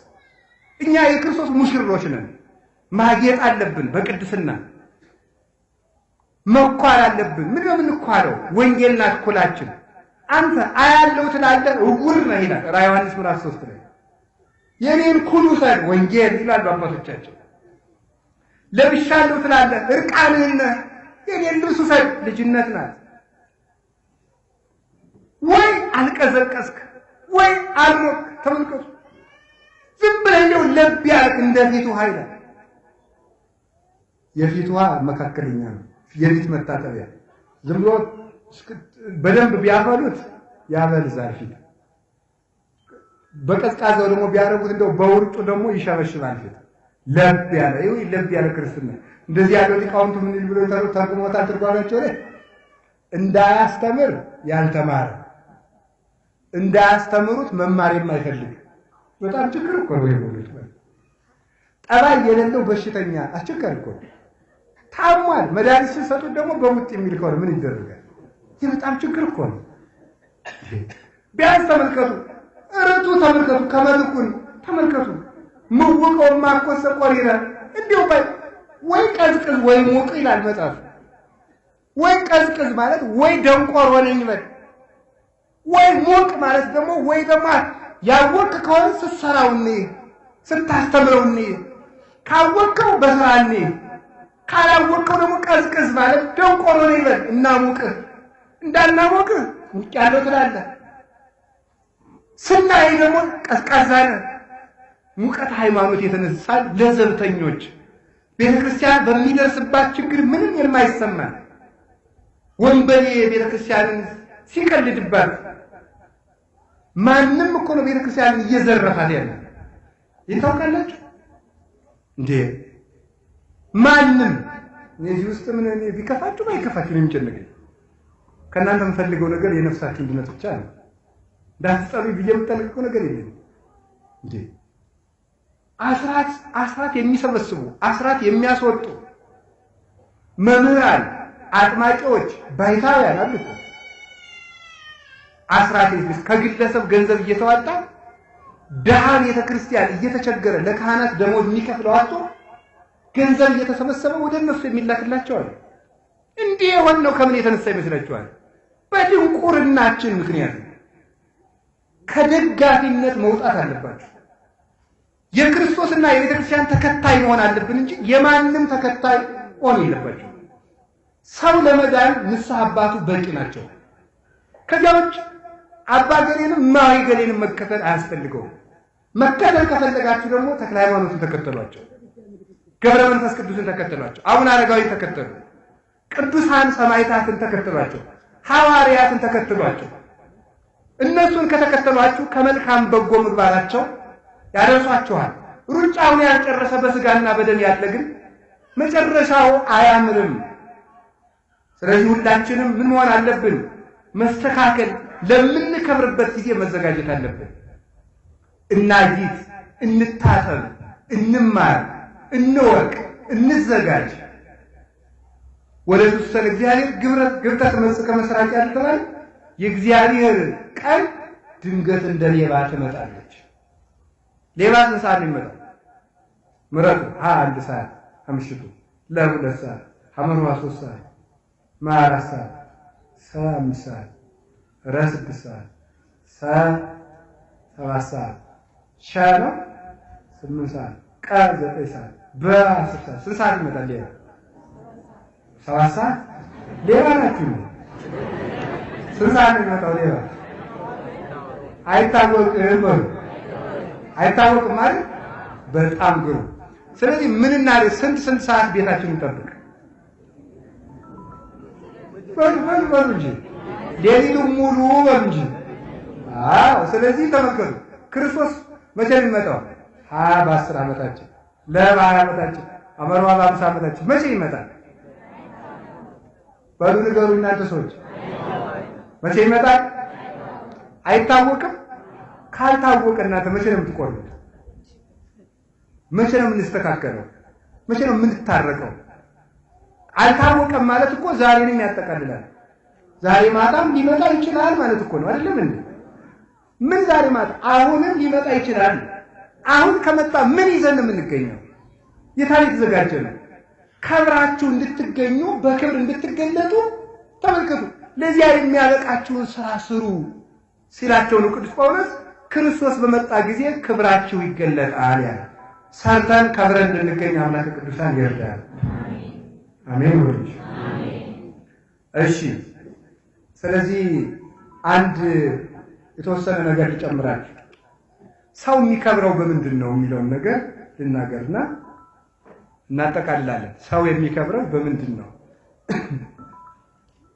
ሰው የሚከብረው አንድ ማክበር የሚገባን አንድ ነገር ስላለ እሱ እንድናከብር ስለፈለኩ ነው። አንደኛው ማክበር የሚገባን ነገር ሰው የሚከብረው በእግዚአብሔር ነው። ዋናው ርቱ ሃይማኖት የቤተ ክርስቲያን የተባለ ቤተ ክርስቲያን ልክ እንዲህ ይላል፣ እመሳ ትፈቅድ ይፍርሁከ አጋንንት ፍርሆ ለእግዚአብሔር አምላክከ። አጋንንት እንዲፈሩ ከፈለክ አንተ እግዚአብሔርን ፍራው። በሉላችሁ አጋንንት በሉ። እሺ፣ እንዲፈሩ ከፈለክ በሉ አንተ ማንን ፍራው? እግዚአብሔርን ምን ማለት ፍራው። ዛሬ የአዲስ አበባ ሰውና የውጭ ሀገር ሰው አጋንንትን በብልሃት ለማስፈራራት እየለፋ ነው። በብልሃት ከእንትን ገዳም የመጣ መቁጠር ያለ መምህር ገሌ የጸለዩበት ነው። እሱን መኪና ላይ አንጠልጥል፣ ከዚያ በኋላ አጋንንት አይቀርቡ እንዲሁ ይገረድ። አንድ ቀን ሰዎች ተሰበሰቡን። በልንተው ዝም ብላችሁ እስኪ አንድ ሀሳብ ንገራችሁ። ከቃሉ ጋር ናችሁ? እግዚአብሔር ከሁላችን ጋር ይሁን። አጋንንት ከኛ የሚርቁት ሰይጣን ብናማትብ ይሸሻል አይሸሽም? እስኪ ንገሩ። አቤት ይሸሻል አይሸሽም? ይሸሻል። መልሱ አልተመለሰም። ይሸሻልም አይሸሽምም ነው መልሱ። አይቆቆይ እንጂ መምሩ እኮ እኔ ነኝ መሰለኝ። ይሸሻልም አይሸሽምም ነው። ምንድነው የሚሸሸው? ለምንድን ነው? በቅድስና ወይም ደግሞ ሙሉ እምነት ላለው ሰው ምን ይላል? ለሌላው ሰው ምን አይሸሽም። ስለዚህ ሰው የሚጠቀመው በደንብ ልብላችሁ፣ ሰው የሚጠቀመው በልቡናው ዝግጅት፣ በሃይማኖቱ ጽናት፣ በልቡናው ስፋት ነው እንጂ የሆኑ ሰዎችን እየተከተለ ስለኖረ አጋንንት ሁልጊዜ ባሪያ አድርገው ይኖራል እንጂ አጋንንት ከሱ ሊርቁለት አይችልም። አጋንንትን ማራቅ የሚቻለው በአማኙ ጽኑ እምነት ነው። በሰዎች የለቀቀ አጋንንት መልሶ ደግሞ ያድርብናል። ማወቅ የሚገባችሁ ማለት በማቴዎስ ወንጌል ምዕራፍ 17 ላይ ሊቃውንቱ በጣም አስደንቀው የተረጎሙት አንድ ኃይለ ቃል ልጥቀስላችሁ። የሆነ ሰውዬ ልጅ ነበረውና ልጁን ጋኔን ማታ ማታ ይጥልበታል። ጨረቃ እያየን እንጥሎ ጨረቃ ስትወጣ ይህም ራሱ በጣም ብዙ ሊቃውንትን አከራክሮ ብዙ ምስጢር የያዘ ቃል እንዴት ጨረቃ ስትወጣ የሚጥለው ብለው፣ ግን የኢትዮጵያ ኦርቶዶክስ ተዋሕዶ ክርስቲያን ሊቃውንት ስንዱ ስለሆነ አበጥረው ተርጉመውታል። በጨረቃን የማታመልኩ ምኑ ናችሁ ነው ብሎ በጨረቃ እንዲያመልኩ ስለፈለገ ምን አደረገ? በጨረቃ ይጥለዋል ጋኔኑ ማለት እና ሲጥለው ወደ ሐዋርያት ወሰደው ሰውየው ልጁ። ሐዋርያት ያንን ጋኔን አላወጡትም። ኋላ ወደ ጌታ ወሰዱና ምን አሉ መሰላቸው? ወሰዱና ሰውየው መምህር እርዳኝ እባክህ ልጄ በጣም ተቸግሯል፣ ጋኔን ያፈራግጠዋል እና ወደ ደቀ መዛሙርት ወስጄው ማውጣት አልቻሉም፣ እስኪ አንተ አውጣልኝ። ኋላ ይሄ ሰውዬ ይላሉ ሊቃውንት፣ ይሄ ሰውዬ ሐሜተኛና ከሳሽ የሆነ ሰውዬ ነው። እምነት ስለጎደለኝ ልጄ ሊድን አልቻለም ማለት ሲገባው ደቀ መዛሙርት አልቻሉም ብሎ በሐዋርያት አመካኘ ይላል። ማለት የሚገባው ምንድን ነበረ? እምነት ስለጎደለኝ ነው ልጄ ሊድን አልቻለም ብሎ ሀያ ምን አደረገ መሰላችሁ? ጌታ ምንድን ነው ያደረገው? አይ አለ ሐዋርያትን ይሰድብልኛል ብሎ ነበር። አልሰደበለትም እሱ ማለት ነው። አይ ተመልከት፣ ልጁን ወደ እኔ አምጣው ነው ያለው። ዝም ልጁን ወደ እኔ አምጣውና አይደለም ወደ እኔ አምጣው ብሎ ምን ማለት ነው? አጋንንት የሚርቁት ሰው ወደ ክርስቶስ ሲቀርብ ነው። እስኪ በሉላችሁ ነው። ሰው ወደ ማን ሲቀርብ ነው? ወደ እኔ አምጣው ያለው ለዚህ ነው። ክርስቶሳዊ አድርገው። አጋንንት ከእናንተ ከልጆቻችሁ ከወገኖቻችሁ እንዲርቁ ከፈለጋችሁ ቤታችሁን ወደ እግዚአብሔር አምጡት። ሕሊናችሁን ወደ እግዚአብሔር አምጡት። ሰውነታችሁን እጃችሁን ከስርቆት አውጡና ወደ ክርስቶስ አምጡት። አፋችሁን ከሐሜት አውጡትና ወደ ጸሎት አምጡት። ከዘፈን አውጡና ወደ መዝሙር አውጡት። ከስካር አውጡና ወደ ቤተ ክርስቲያን አምጡት። እግራችሁን ከጭፈራ ቤት አውጡና ወደ ቤተ ክርስቲያን አምጡት። ወደ እኔ አምጡት አለ። ይልቁንስ ሐዋርያት እንዲያርገው ከምትል አንተ ወደ እኔ ና አለ። የሐዋርያት ችግር ሳይሆን የአንተ እምነት መጉደል ነው። ሐዋርያት እምነት ባይኖራቸው እንኳን ተመልከቱ፣ እሱ እምነት ቢኖረው ይድንለት ነበር። እሱ ግን በእነሱ ነው ያመካኘው። ግን ሐዋርያት እምነት ነበራቸው። ስልጣኑን ገና ስላልተሰጣቸው በመንፈስ ቅዱስ ስላልከበሩ አጋንንቱን አላወጡትም ነበር። እሱ ግን እምነት ቢኖረው ኑሮ ፈውስ በእንተ እለ ይመጽኡ ይፈወሱ የሚባል ፈውስ አለ። ስለሚመጡ ሰዎች ተብሎ የሚደረግ ፈውስ ማለት ነው። ስለሚመጡት ሰዎች ተብሎ የሚደረግ ፈውስ። የሚፈውሰው ሰውዬ የክርስቶስ ባይሆን እንኳን ስለመጡት ሰዎች እምነት ተብሎ ለሰውየው ፈውስ ይደረግለታል። ሰውየው ግን ፈዋሹ ግን የክርስቶስ ሕግን በአግባቡ የማይከተል ከሆነ ከፍርድ አያመልጥም። ተመልከቱ። ለዚህ ነው ተአምራት የሚያደርጉ ሰዎች ሁሉ መንግሥተ ሰማያት አይገቡም የሚባሉት። እስመ ገቢረ ተአምራት ወመንክራት ኢይትያድኅን እምእሳተ ገሃነም። ድንቅ ተአምራትን ማድረግ ድንቆችን ማድረግ ከገሃነም አያድንም። ዮሐንስ አፈወርቅ ባለቤቱ መድኃኔዓለም ደግሞ የማቴዎስ ወንጌል ምዕራፍ 7 ላይ ሲናገር ምን አለ? በዚያ ጊዜ ብዙ ሰዎች እንዲህ ይሉኛል፣ ምን አኮኑ በስምከ ተነበይነ፣ በስምህ ትንቢት አልተናገርንምን? አኮኑ በስምከ አጋንንተ አውጻይነ፣ በስምህ ጋኔን አላወጣንምን? አኮኑ በስምከ ሙታን አንሳይነ፣ በስምህ ሙታንን አላነሳንምን? ይሉኛል። እኔም እንዲህ ብዬ መልስላቸዋለሁ፣ አማን እብለክሙ ከመ ኢያእምረክሙ፣ ሁሉ ምኔ እውነት እላችኋለሁ አላውቃችሁም እላቸዋለሁ። እነዚህ ሰዎች ሙት አንስተዋል፣ ጋኔን አውጥተዋል፣ ደዌ ፈውሰዋል። ስለዚህ ተመልከቱ፣ ጋኔን ያወጣ ድውይ የፈወሰ ብቻ ሳይሆን ሙት ያነሳ ሰው እንኳን ቢሆን መልካም ነገር ከሌለው አይድንም። ክርስቶስ ስለመጣው ሕዝብ ብሎ ይፈውስና ሰውየው ግን በክፋቱ ይፈርድበታል። ከቃሉ ጋር ናችሁ። እግዚአብሔር ከሁላችን ጋር ይሁን። ስለዚህ ሁላችንም ማድረግ የሚገባን ምንድነው ስትሉ እኛ ማመን ካህናት ጋኔን አሁን አንድ ካህን ልንገራችሁ፣ አንድ ማንኛውም ቄስ ማለት ነው የመነኮሰ የሚሆን ያገባ ብቻ መስቀል ያለው ቄስ ቅስና ያመጣለት 4 ስልጣን ይሰጠዋል። ቄስ ሲሆን ጳጳሱ ቅስና ሲሾመው ድዊ መፈወስ፣ ጋኔን ማውጣት፣ ሙት ማንሳት፣ ለምጽ ማንጻት። ስንት ናቸው? ምንድን ናቸው? ድዊ መፈወስ፣ እሺ፣ ለምጽ ማንሳት፣ ጋኔን ማውጣት እና ሙት ማንሳት። ይሄ ለማንኛውም ቄስ ስልጣን አለው። ለማንኛውም ቄስ ይኸው ያሉት ንስሐ አባቶቻችሁ የ4ቱ ስልጣን አላቸው። ኋላ ግን ንስሐ ልጆቻቸው ወይም ህዝቡ እምነተ ጎደሎ ከሆነ አይ እንደው ፈንጂ ነው ቄስ እየዘገየ እንኳን መቼም ለክርስትናውና ዝክር እንዲባርክልኝ ነው እንጂ እሱ እንደው እኔ እንደው ይፈውሰኛል ብዬ ወይም ምን እንደው መጠረጥረው ነገር የለም የምትል ከሆነ አትድንም። እምነት ካላችሁ ደግሞ ለምን ወንበዴ አይሆንም ያድናቸዋል። እምነት ካላችሁ እና የካህናት ስልጣን በህዝቡ ላይ የማይሰራበት ምክንያት ህዝቡ የተለየ ታምር እየተከተለ የሆኑ ሰዎች አድናቂ የሆነበት ምክንያት ለምን ይመስላችኋል? እምነት ስለሌለን ነው። ሙሉ እምነት ስለሌለን ነው። የካህናት ስልጣን አረባን ያለው እንጂ ማርቆስ 16 ላይ እንደተቀመጠው ለሐዋርያት አጋንንት አውጡ፣ ሙታነ አንሱ፣ እለለምጽ አንጽሁ፣ ዱያነ ፈውሱ ብሎ አራቱን ሰጥቷቸዋል። ለሐዋርያት የሰጠው ስልጣን የሐዋርያት ልጆች ለሆኑ ካህናት ሁሉ አላቸው ማለት ያላቸው። ስለዚህ ስለምንጠራጠር ግን እንዴ ከቃሉ ጋር ናችሁ። አንድ ሰው ነበር ይገርማችኋል እና 13 ወንበዴዎች ሆነው ሊዘርፉት ሄዱ። ስንት ናቸው? ሰውየው ምን ብሎ አሰበ መሰላችሁ? ጌታ 12ቱን ሐዋርያት አስከትሎ መጣ እኔ ጌታ ሰውየው ባሳው ከዛ ምን አለ? ከመካከላችሁ ጌታ የትኛው ነው ልስገድለት አላቸው። አላ እነሱ ይህ ሰውዬ ምን እያለ ነው ብለው ሊዘርፉ ነው የመጡት። እግራቸውን አጠባቸው።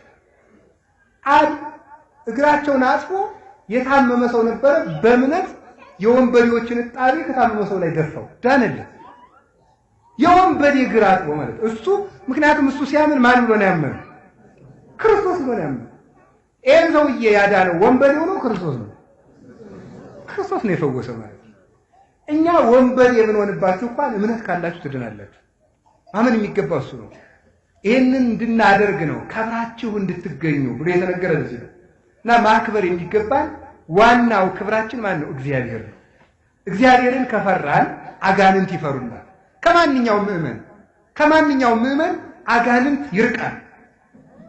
እኮ ይገርመኛል። ለምን ልጅ ደካማ የምትሆኑት? ይሄንን ነገር ደጋግሜ አሁን በወቅቱ ስለ አጋንንት ብቻ የሚሰብኩ ሰባኪያን በዓለም ሁሉ ስለሞሉ ነው ይሄንን የምናገረው። ብድግ ብለው ምን ይላሉ? አንድ ሴት ሳታገባ 30 ዓመት 40 ዓመት ከሞላት አንቺ ያላገባሽው ገርግር ስላለብሽ ነው፣ አንቺ ደግሞ አይነ ጥላ አለብሽ ይሏታል ማለት። ምን ላድርጋባት? የአይነ ጥላ እንዲለቀኝ ችግር የለም ይሄን ቅባ ቅዱስ እልፍ ብዬ እሰጥሻለሁ፣ ይሄን ማለዳ ተቀቢው፣ ባህል በቅርብ ቀን ታገኛለሽ። ሞኝት እውነት መስሏት በሉ አባቴ አስራቴን ላስገባ ነው አካውንቶት ልንገር፣ ችግር የለም ሁለት ማለት በዚህ ላኪ። ይሄን የተያዘው አጋንንት ዛሬ ለወንበዴዎች የገቢ ምንጭ ነዋል። በአጋንንት ስም እየተነገደ ነው። አጋንንት አወጣልሃለሁ ማለት እኛ በአጋንንት እናንተ ፈሪዎች፣ ክርስቲያን በአጋንንት ላይ ስልጣን የለውም አለው። ማንም ምዕመን አለው። እናንተ ምዕመናን አጋንንትን የማባረር ኃይል አላችሁ። በእምነት በሉ እንጂ ኧረ በሉ ኩሎ እቅድ በዘውእቱ አክህለኒ ክርስቶስ። ቅዱስ ጳውሎስ ፊልጵስዩስ ምዕራፍ 4 ቁጥር 13 ላይ ኃይልን በሚሰጠኝ በክርስቶስ ሁሉን እችላለሁ በሉ እስኪ ሁላችሁ። ኃይልን በሚሰጠኝ በክርስቶስ ስንቱን እችላለሁ? ሁሉን እችላለሁ። ሁሉ ጋኔን ከሁሉ ውስጥ የለም አለ? የለም። ሰይጣን ከሁሉ ውስጥ የለም አለ። አጋንንትን ማባረር ይቻላል። እናንተ አማትማችሁ ይሄ እኔ በክርስቶስም ተጠምቄ አምኜ የምኖር ሰው ጋኔን በእኔ ላይ ስልጣን ሊኖረው አይችልም ብላችሁ ማመን አለባችሁ። ደግሞ ከፈለጋችሁት ይመጣላችኋል። የለም አለብኝ እኔ አለብኝ ይላል አንዳንዱ። እኔ አሁን ብዙ ምዕመናን ልጅ ጋኔን አለብኝ አትበሉሽም? የለም አለብኝ እንደው አለብኝ ይላል። እሺ ይሁንላችሁ። እንዲህ ቃላችሁ ይደረግ አለብኝ ትላላችሁ። እኔ በግድ እግዚአብሔርን ከፈራችሁ ጋኔን ይፈራችኋል። አንድ ሁለተኛ አረፋይ ማለት ነው ያስተላል ሰይጣን እንደ ክፉ ባለዳ ነው ይላል። እንደምንድን ነው? ምን አላችሁ? ቸር አበዳሪና ክፉ አበዳሪ አለ። ቸር አበዳሪ አበድሮ አልችልም ብዬሽ አረ ላንተ ሳትሄድ እንኳን ለኔ ይላል። ያኛው ግን ጧት ይመጣና ያችን ነገር ፈለካት፣ ማታም ይመጣና ያችን ነገር ፈለካት። ሰው መሀል ደግሞ ከምታወጉበት ደግሞ ባሽሙር ያደርግና ሰው መሀል እስቲ እንደዚህ ያለ እንትን ድርጅት ተደራጅተን ንግድ እንክፈት ስትሉ አንዳንድ ሰው አለ ይገርመኛል፣ እዳውን ሳይከፍል እንደው ትልቅ ነገር የሚያስብ ብሎ መውጋት በነገር ማለት እንደዚህ ይላል። ክፉ አበዳሪ የእንደዚህ ያለን ሰው ገንዘብ መላቀቅ ነው ይላል። ርቷይማ ምን ማድረግ ነው? በሉ እንጂ ንገሩኝ። መላቀቅ ማለት ምን ማለት ነው? ከዚያ በኋላ ብሩን ከሰጠ ነው ይመጣል ሰውዬው አይመጣም። ሰይጣን ከእናንተ እንዲርቅ ከፈለጋችሁ ገንዘቡን መልሱለት ይላል። ገንዘቡን ምን በሉለት? ገንዘቡ ምንድነው? ተንኮል ካለ እየሰረክ ዋልድባ 40 ቀን ተቀምጦ ትመጣ አዲስ ትመጣ ለቀም ገንዘቡ አለ አዚ ብሬን ይላል ማለት። እስኪ አሁን ቆይ ንገራችሁ። አንድ ሰው 10,000 ብር አበደራችሁ። አንድ ወር ግሸን ደርሳችሁ መጣችሁ። በወሩ ስትመጡ አዋገሬ ደህና መጣ ደህና በል እንግዲህ አሙስ ብቅር አደራችን ነገር ይላል አይደለም። ስለዚህ ባለዳን መክፈል ነው እንጂ ገዳም ስለሄዳችሁ ጸበል ስለተጠመቃችሁ ብቻ አይለቅም። ተጠምቀን እውነት ነው ጸበሉ ያቃጥለዋል ይለቃል። ተጠምቀን ስንመጣ ደግሞ ይረከበናል። ያ እንዳይሆን ምንድነው መሆን ያለበት? ገንዘቡን እንመልስለት። አጋንንት ከኛ እንዲርቁ የሚያስፈልገን ምንድነው? እግዚአብሔርን በሙሉ ልብ ማመን፣ የሰይጣንን ገንዘብ መመለስ። ከዛስ የሚያስፈልገን ደግሞ ምንድነው? እግዚአብሔርን መፍራት፣ እግዚአብሔርን በሙሉ ልብ ማመን እና ገንዘቡን መመለስ። እነዚህ ያለው ሰው አጋንንት ሊርቁት አይችሉም። ምዕመናን ራሳቸው ዮስቴና የምትባል ቅድስት ሴት ነበረች። ማን አልኳችሁ? ዮስቴና እናቺ ቅድስት ዮስቴና መስከረም 21 ስንክሳር ያለች እናት ናት። የአንድ ንጉሥ ልጅ ይወዳታልና ማግባት ፈለገ። እሷ ደግሞ እሱን ማግባት አልፈለገችም። ሰውየው ማግባት ስላልፈለገች ጠንቋይ ሄደ። ከዚህ በኋላ ጠንቋዩ አምጣልኝ ዮስቴናን እኔን እንድትወደኝ አድርግ አለው። ብር ተከፈለው። ይሻል ዮስቴና ትጸልያለች። ስትጸልይ የልጁን የክፉ ፍቅር በእሷ ልብ ለመዝራት ሲሄድ ጋኔኑን አቃጥላ ትሰደዋለች በዳዊት። ምዕመን ናት እኮ ታናሽ ብላቴና ናት። ኋላ ምን አደረገ መሰላችሁ? ጠንቋዩ ሲያቅተው ጋኔኑን ምን አለው? ከዚህ በኋላ ዮስቴናን ማምጣት ካልተቻለ እኔ የእናንተን ጥንቆላ እተዋለሁ እክድሃለሁ አለው። ጣዖቱን ማለት ብሎ ለጋኔኑ ነገር ጋኔኑ ይሄ ነገር ማይሰው አመለጠኛልና እኔም በዮስቴና አምላክ ነው ማምናለሁ ሲለው አመጣታለሁ አትስብ አንተ ብሎ ጋኔኑ ወደና በሌላ ቀን ዮስቴናን መስሎ ጋኔኑ መጣ ራሱ። ኋላ የንጉሱ ልጅ ምን አለ? ልልቲቱ ዮስቴና መጣሽልኝ ሲል አትጥራብኝ ብሎ ተቃጥሎ እልም ብሎ ጠፋ። እሱ የመሰለው ዮስቴና ራሷ መጣች ብለው ነው። ግን ጋኔኑ ማንን መስሎ ነበር የመጣ? ዮስቴናን መስሎ ስለመጣ መጣሽ ወይ ተብሎ ስሟ ሲጠራ ተቃጥሎ ጠፋ ማለት። ክርስቲያን ባጋንንት ይፈራል። ጌታ የማቴዎስ ወንጌል ምዕራፍ 17 ቁጥር 21 ላይ ሲናገር እንዲህ ብሎ ነው የተናገረ።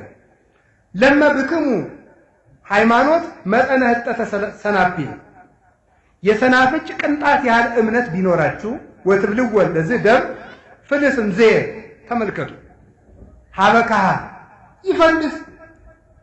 ይሄንን ተራራ ተነቅለ ወዲያ ማዶ ተተከል ብትሉት ይሆንላችኋል። ይሄን ሊቃውንቱ ምናምን ተራራ የተባለ ሰይጣን ነው። ተራራ ከፍ ያለ እንደሆነ ሰይጣንም ራሱን ከፍ ስለሚያደርግ በትዕቢቱ ተራራ ተብሏል። ፍጹም እምነት ያለው ሰው አጋንንት በሱ ላይ ርስት የላቸውም። ስለዚህ ከዚህ በኋላ እኔ ነግሬያቸዋለሁ። ራሳችሁን ፈርማችሁ ለአጋንንት አትሽጡ። ዳዊታችሁን ድገሙ። ንስሐ ከገባችሁ ከቤተ ክርስቲያን ስርዓተ አምልኮ ካልተለያችሁ አጋንንት በእኛ ላይ ስልጣን የላቸውም። ስለዚህ እግዚአብሔር በረከቱን ያሳድርብን። እንዲህ ከብረን እንድንኖር ክብራችን እግዚአብሔርን ከመተው ይሰውረን እግዚአብሔር። አጋንንት መጫወቻ ያደረጉን ክብራችን ትተን፣ ክብራችን እግዚአብሔር ነው። እንዲህ ይላል እግዚአብሔር በኤርምያስ ላይ አድርጎ ሕዝቤ ክብሩን ለማይረባ ነገር ለወጠ ይላል። እስኪ በሉ ሕዝቤ በሉ። ክብሩን ለምን ለወጠ አለ? ለማይረባ ነገር ለወጠ። የማይረባ ነገር ምንድን ነው? ከእንቅልፍ ያተረፍነው ምን አለ? እስኪ ንገሩ። ለምን ሌሊት ብንጸልይ ኖሮ ከስንት ፈተና እንድን ነበር። ለማይረባ እንቅልፍ ከእንቅልፋችን 1 ሰዓት መቀነስ አቅቶን ሌሊት ተኝተን በማደራችን ወደ ፈተና ገባን። ባለቤቱ ምንድነው ያለው? ትግህ ወጸልዩ ከመ ይትባኡ ውስተ መንሱት፣ ከፈተና እንድትድኑ ምንድነው ያለው? ምን ብላችሁ ጸልዩ? ጸልዩ ይቻላል። ታግታችሁ ትጋት ማለት እንቅልፍን መቀነስ ናት። ትጋት የተባለችው ማለት ለማይረባ እንቅልፍ ለጥል እናድራለን። ፈተና በራሳችን ላይ እናመጣለን። ለማይረባ እንጀራ ክብራችን ትተን የለም። ለማይረባ ነገር ከመጠጡ ያተረፍነው ምን አለ? ከዘፈኑ ያተረፋችሁት ምን አለ? አሁን ዘፈን ኃጢአት ነው ጽድቅ ነው? ዘፈን ያስኮንናል ያስኮንን የሰርግ ጊዜሳ አሁን ቄሱም እያስነካው ነው አሉ። ሰርጉ ይሄንን እስክስታ ማለት ነው። ዲያቆን ከዘፈነ ፍየል ዝም አይደለም። ይሄ ነውር ነው በእውነቱ ማለት ነው። ይሄ ነውር ነው። ፍትሐ ነገሥት አንቀጽ 11 ላይ ሲናገር ካህናት ከምዕመናን የትሄደው ሰርግ የሰጧቸውን በልተው ባርከው ይምጡ እንጂ በእጃቸው ሊያጨበጭቡ በእግራቸው ሊያሻበሽቡ አልተፈቀደም። ቢያደርጉ ከክህነታቸው ይሻላል። ስለዚህ እንዳታዘፍኑ እንግዲህ ማለት ነው። እንደው የሚዘፍን ቄስም ከመጣ ወይ ዲያቆን ና እናቴ አንተ ቤት ክህነት ብላችሁ በጊዜ ሸኙት ማለት ነው። አንዳንድ ጊዜ እኮ ምዕመንም ያሳፍራል። እውነቴን ነው። አንዳንድ ምዕመን ጥሩ ነው።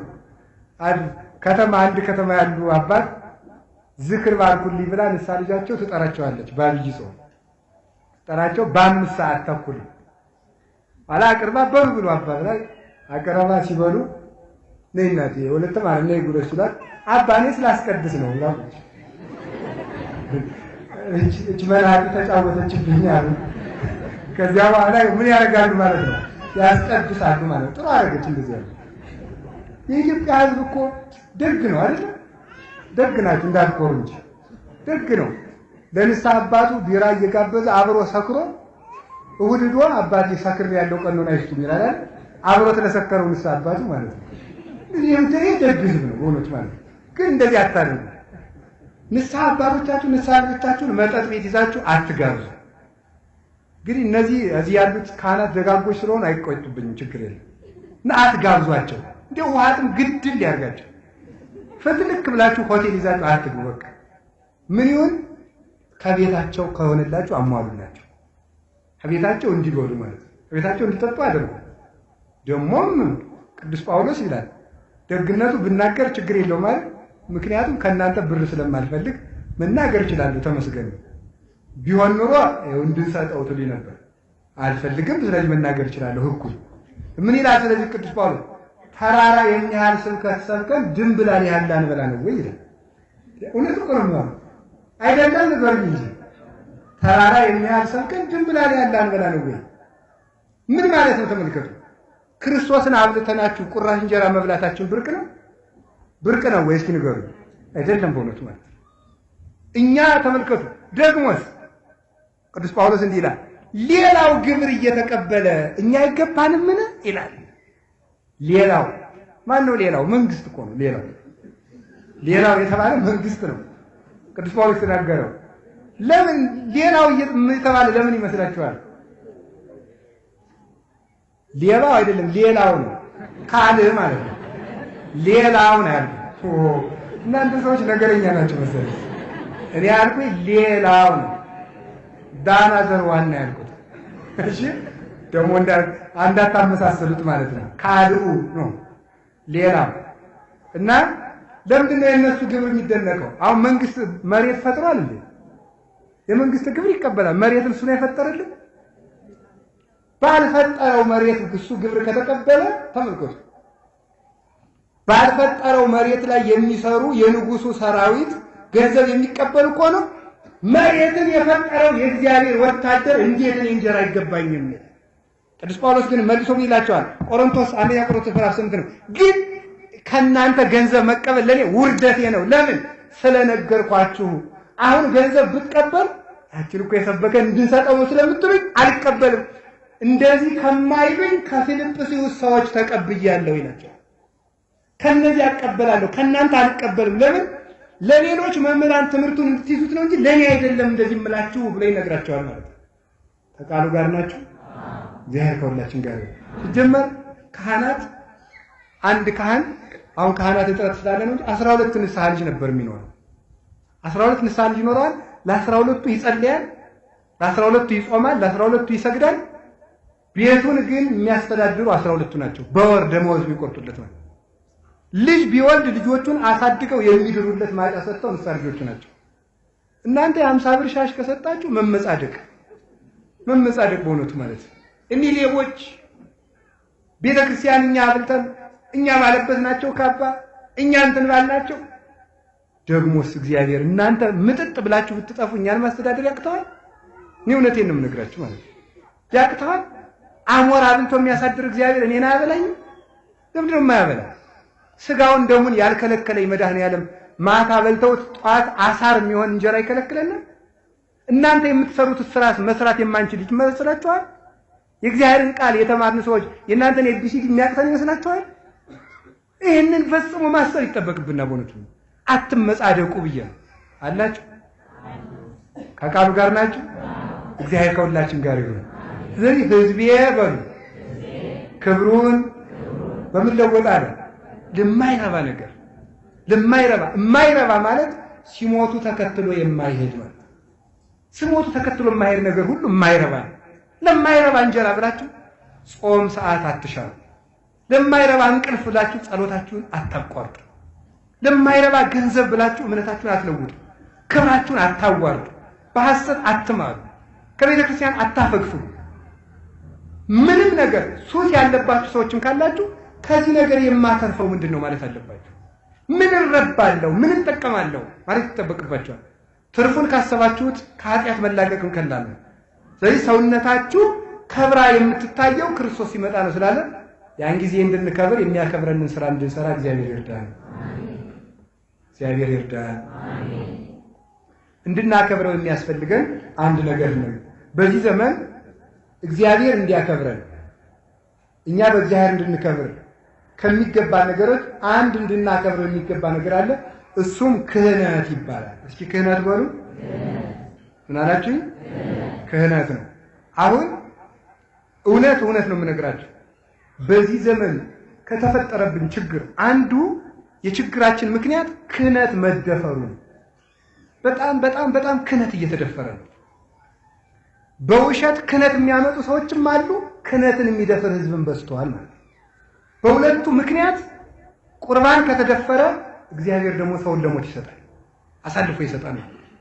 ስለዚህ እንድትከብሩ አለ። ተመልከቱ፣ እንድትከብሩ ምን አለ መሰለህ? ኃጢአትን ተውታል። ስለዚህ ምክንያት አለ ዝሙትን ከእናንተ አስወግዳል፣ ኃጢአትን ተጸየፉት፣ አመፃን ቅሚያን ተውት ብሎ ይናገራል። እና ክህነትን ማክበር ይጠበቅብናል። ለምንድን ነው ክህነት የሚከብረው? ስለዚህ ጉዳይ ነው የፈለኩት። የክህነትን ክብር በጥቂቱ ልንገራችሁ ብያለሁ። የክህነትን ክህነት አላችሁ አይደል? ክህነትን የሰጠ ራሱ መድኃኔዓለም ኢየሱስ ክርስቶስ ነው። ባጭሩ ሁሉም ሰው ሳይሆን ለጥቂት ሰዎች ክህነትን ሰጥቷል። ያ ክህነት ምንድን ነው ስትሉኝ ጌታችን ኢየሱስ ክርስቶስ ለሐዋርያት የሰጠው ስልጣን ነው። ክርስቶስ በምድር ላይ ሲመላለስ 5 እንጀራ አበርክቶ ለ5000 ህዝብ አብልቷል። ለ5000 ህዝብ መብሉን 5000 ህዝብ ተሳትፎታል። ክህነቱን የሰጠ ግን ለ12 ሰዎች ብቻ ነው። እየተረዳችሁ ነው። ፈውስ ብዙ ሰው አግኝቷል። ጤና ብዙ ሰው አግኝቷል። ትምህርት ሁሉም ሰው አግኝቷል። ክህነት ግን የሰጠው ለስንት ነው? ለ12 ብቻ ነው የሰጠው፣ ለቅዱስ ጴጥሮስ ነው። ክህነት የመንግስተ ሰማያት መክፈቻ ቁልፍ ነው። የማቴዎስ ወንጌል ምዕራፍ 16 ቁጥር 19 ላይ እንደተቀመጠ ወወከ መራውተ ዘመንግስተ ሰማያት፣ የመንግስተ ሰማያት መክፈቻ ቁልፍ እሰጥሃለሁ፣ በምድር ያሰርከው በሰማይ ይታሰራል፣ በምድር የፈታኸው በሰማይ ይፈታል ብሎ ተናግሯል። ስለዚህ የመንግስተ ሰማያት መክፈቻ ቁልፍ መንግስተ ሰማያት ቤት ብትሆን መንግስተ ሰማያት ወደሚባለው ቤት መግባት የሚፈልግ ሰው ቁልፉን ማግኘት አለበት። ያ ቁልፍ ምንድነው?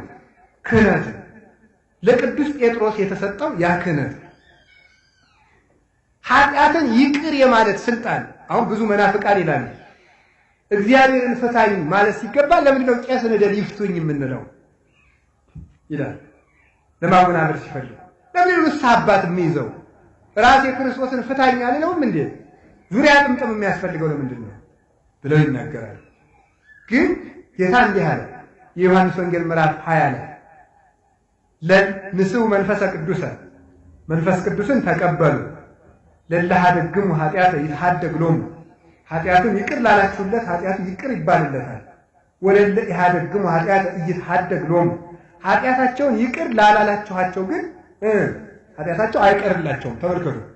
እናንተ ኃጢአቱን ይቅር ያላችሁለት ሰው ኃጢአቱን እኔ ይቅር እለዋለሁ አለ። ለማን? ለሐዋርያት። እናንተ ኃጢአቱን ይቅር ያላላችሁትን ሰው ደግሞ እኔም ኃጢአቱን ይቅር አልለውም ማለት። ስለዚህ ተመልከቱ። እናንተ ይቅር ማለት ትችላላችሁ ብሎ ይቅር የማለትን ስልጣን የሰጣቸው ማለት ነው ክርስቶስ ነው። ክርስቶስ ሐዋርያትን ይቅር ማለት ትችላላችሁ ካላቸው ይቅር የማለት ስልጣን የተሰጠውን ሰው ሂጄ ይቅር በልኝ ማለት ይችላል አልችልም? ይቻላል። ምክንያቱም ይቅር በል ብሎ የሰጠው ማን ስለሆነ ነው? ክርስቶስ ስለሆነ። ይፍቱኝ ጴጥሮስ ሆይ አለው አንተ ያሰርከው እኔም በሰማይ አስረዋለሁ ካለው አንተ የፈታኸውን እኔም እፈታዋለሁ አለ። ጴጥሮስ ፍታኝ ማለት ይቻላል። ምክንያቱም አንተ የፈታኸውን እኔ እፈታለሁ ብሎታል። ስለዚህ ቅዱስ ጴጥሮስ ፍታኝ ካል ክርስቶስ ይፈታኛል ማለት። ምክንያቱም ምን ብሎ ተናግሯል? ዘኪያክሙ ተወቅፈ ኪያየ ተወቅፈ እናንተን የተቀበለ እኔን ተቀብሏልና ብሎ ተናግሯል። እናንተን የተቀበለ እኔን ተቀብሏልና ሐዋርያትን የተቀበለ የሐዋርያት ጌታ ክርስቶስ ያድርበታል ማለት አብን መንፈስ ቅዱስም መጥተው ያድሩበታል። ስለዚህ የመንግስተ ሰማያት መክፈቻ ቁልፉ ክህነት ነው። የኃጢአት ይቅርታ ማግኘት የሚቻለው በሐዋርያት ክህነት ብቻ ነው። የኃጢአት ይቅርታ ቁልፉ የጠፋበት ሰው ወደ ቤቱ እንደማይገባው መስኮት ካልሰበረ በቀር ከሰበረ ደግሞ ሌባ ነው። ክህነትን የጠላ ሰው ወይም ንስሐ አባት የሌለው ሰው ድነት ማግኘት አይችልም። ለምን? ቁልፉ የለውም። ለምን? ክርስቶስ ይቅር አይለውም። ለምን? ይቅርታ ማግኘት የሚቻለው በቅዱሳን ሐዋርያት በኩል ብቻ ስለሆነ ነው። ሁሉም ሰው ካህን ነው ወይ ቢባል አይደለም። ሁሉም ሰው ካህን አይደለም። ሁሉም ሰው ካህን ቢሆን ኑሮ ለሁሉም ሰው ክርስቶስ ክህነት በሰጠ ነበረ። ቅዱስ ጳውሎስ ይህንን በደንብ አድርጎ አስረድቷል። ሁሉም አካላችን አይን ነው ወይ ይላል። ነው በልበልሽ እንጂ ሁሉም አካላችን ጆሮ ነው። ሁሉም አካላችን እግር ነው። ለምሳሌ እግራችን ሁሉ አይን ቢሆን መራመድ እንችላለን? በቃ በቀኑ ሙሉ ስናለቅስ ነበር ምኑን ማለት ነው። በታች እየወጋን ምኑን ማለት ነው። ሁሉም አይን አይሆንም። ሁሉም ጆሮ አይሆንም። ሁሉም ካህን አይደለም። ቅዱስ ጳውሎስ ለጢሞቴዎስ ሲልክለት በአንደኛ ጢሞቴዎስ ምዕራፍ 3 ላይ በማንም ሰው ላይ እጅህን አትጫን ብሎታል። እስኪ በሉ በማንም ሰው ላይ በሉ።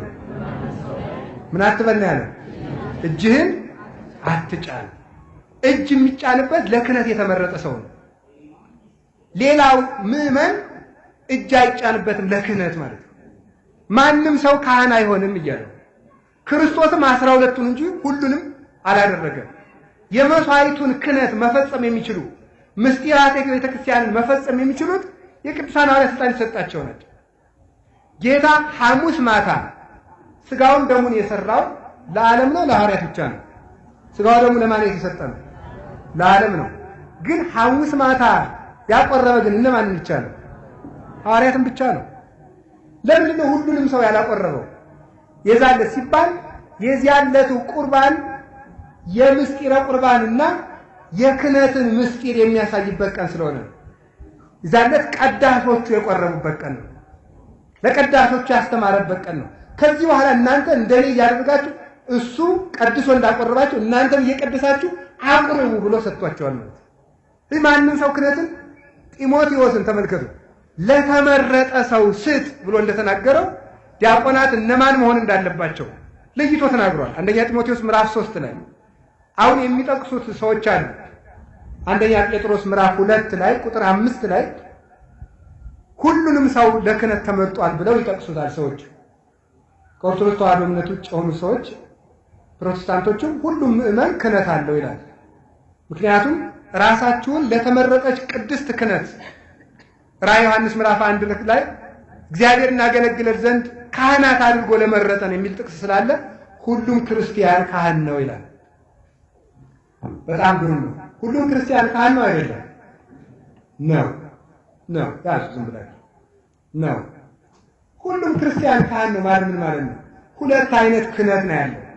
አንደኛው ምስጢራት የሚፈጸሙበት ክህነት። ምን የሚፈጸሙበት? ምን አልኳችሁ? ምስጢራት ማለት ምን ማለት ነው?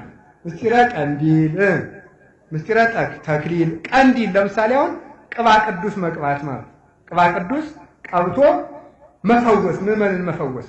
ይሄ ምስጢራትን መፈጸም የሚችለው ይሄኛው ክህነት ነው። በአንብሮተ እድ የሚሾም ልክ በማንም ሰው ላይ እጅን አትጫን ተባለ። ሐዋርያት ለደቀ መዛሙርታቸው እጅ ጫኑ፣ እነዚያ ለደቀ መዛሙርታቸው እጅ ጫኑ፣ እነዚያ ለደቀ መዛሙርታቸው እጅ ጫኑ፣ እነዚያ ለደቀ መዛሙርታቸው እጅ ጫኑ፣ እነዚያ ለደቀ መዛሙርታቸው እጅ ጫኑ፣ እነዚያ ለደቀ መዛሙርታቸው እጅ ጫኑ። እንዲህ ያለ ተመስሎ ሰንሰለቱን ጠብቆ ከኛ ደረሰ። በዚህች ሲመት የመጣ ሰው ምስጢራት መፈጸም ይችላል። ይህንንም ያሳውቅ ዘንድ ያዕቆብ ምዕራፍ 5 ላይ እንዲህ አለ፣ እመቦ ሙስቴትክሙ ዘይደዊ ለይጸውዕ ቀሳውስተ ይጸልዩ ሎቱ ወይቅብዕዎ ቅባ ቅዱሰ።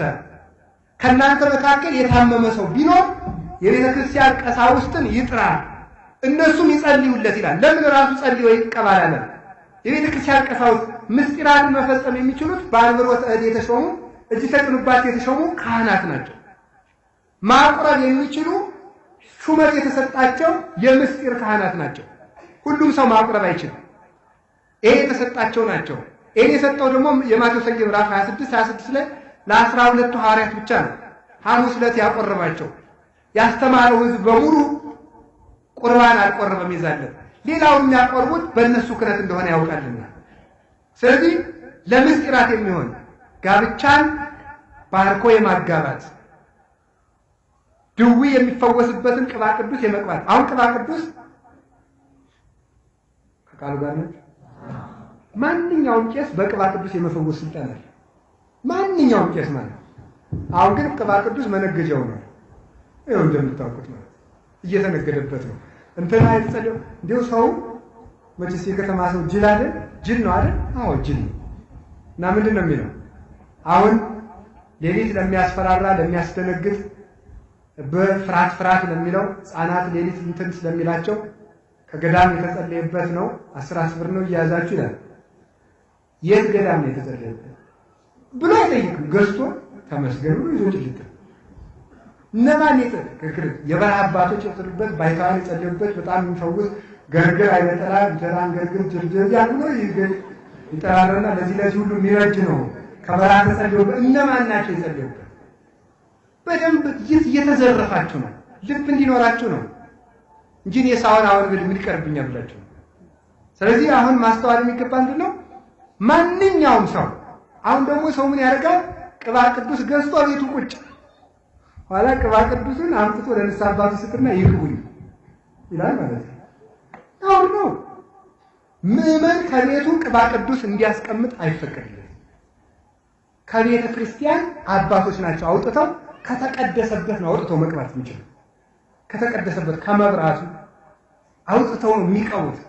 እንዲያውም ካህናት ስለሚያንሱ ነው እንጂ 7 ቀሳውስት ጸልየው ነው ድውዩን የሚቀቡት። ራሱ እንደ ቅዳሴ ማለት 5ቱ ተሟልተው እንደሚቀደሱ የቤተ ክርስቲያን ቀሳውስትን ይጥራ ተብሎ ተነግሯል።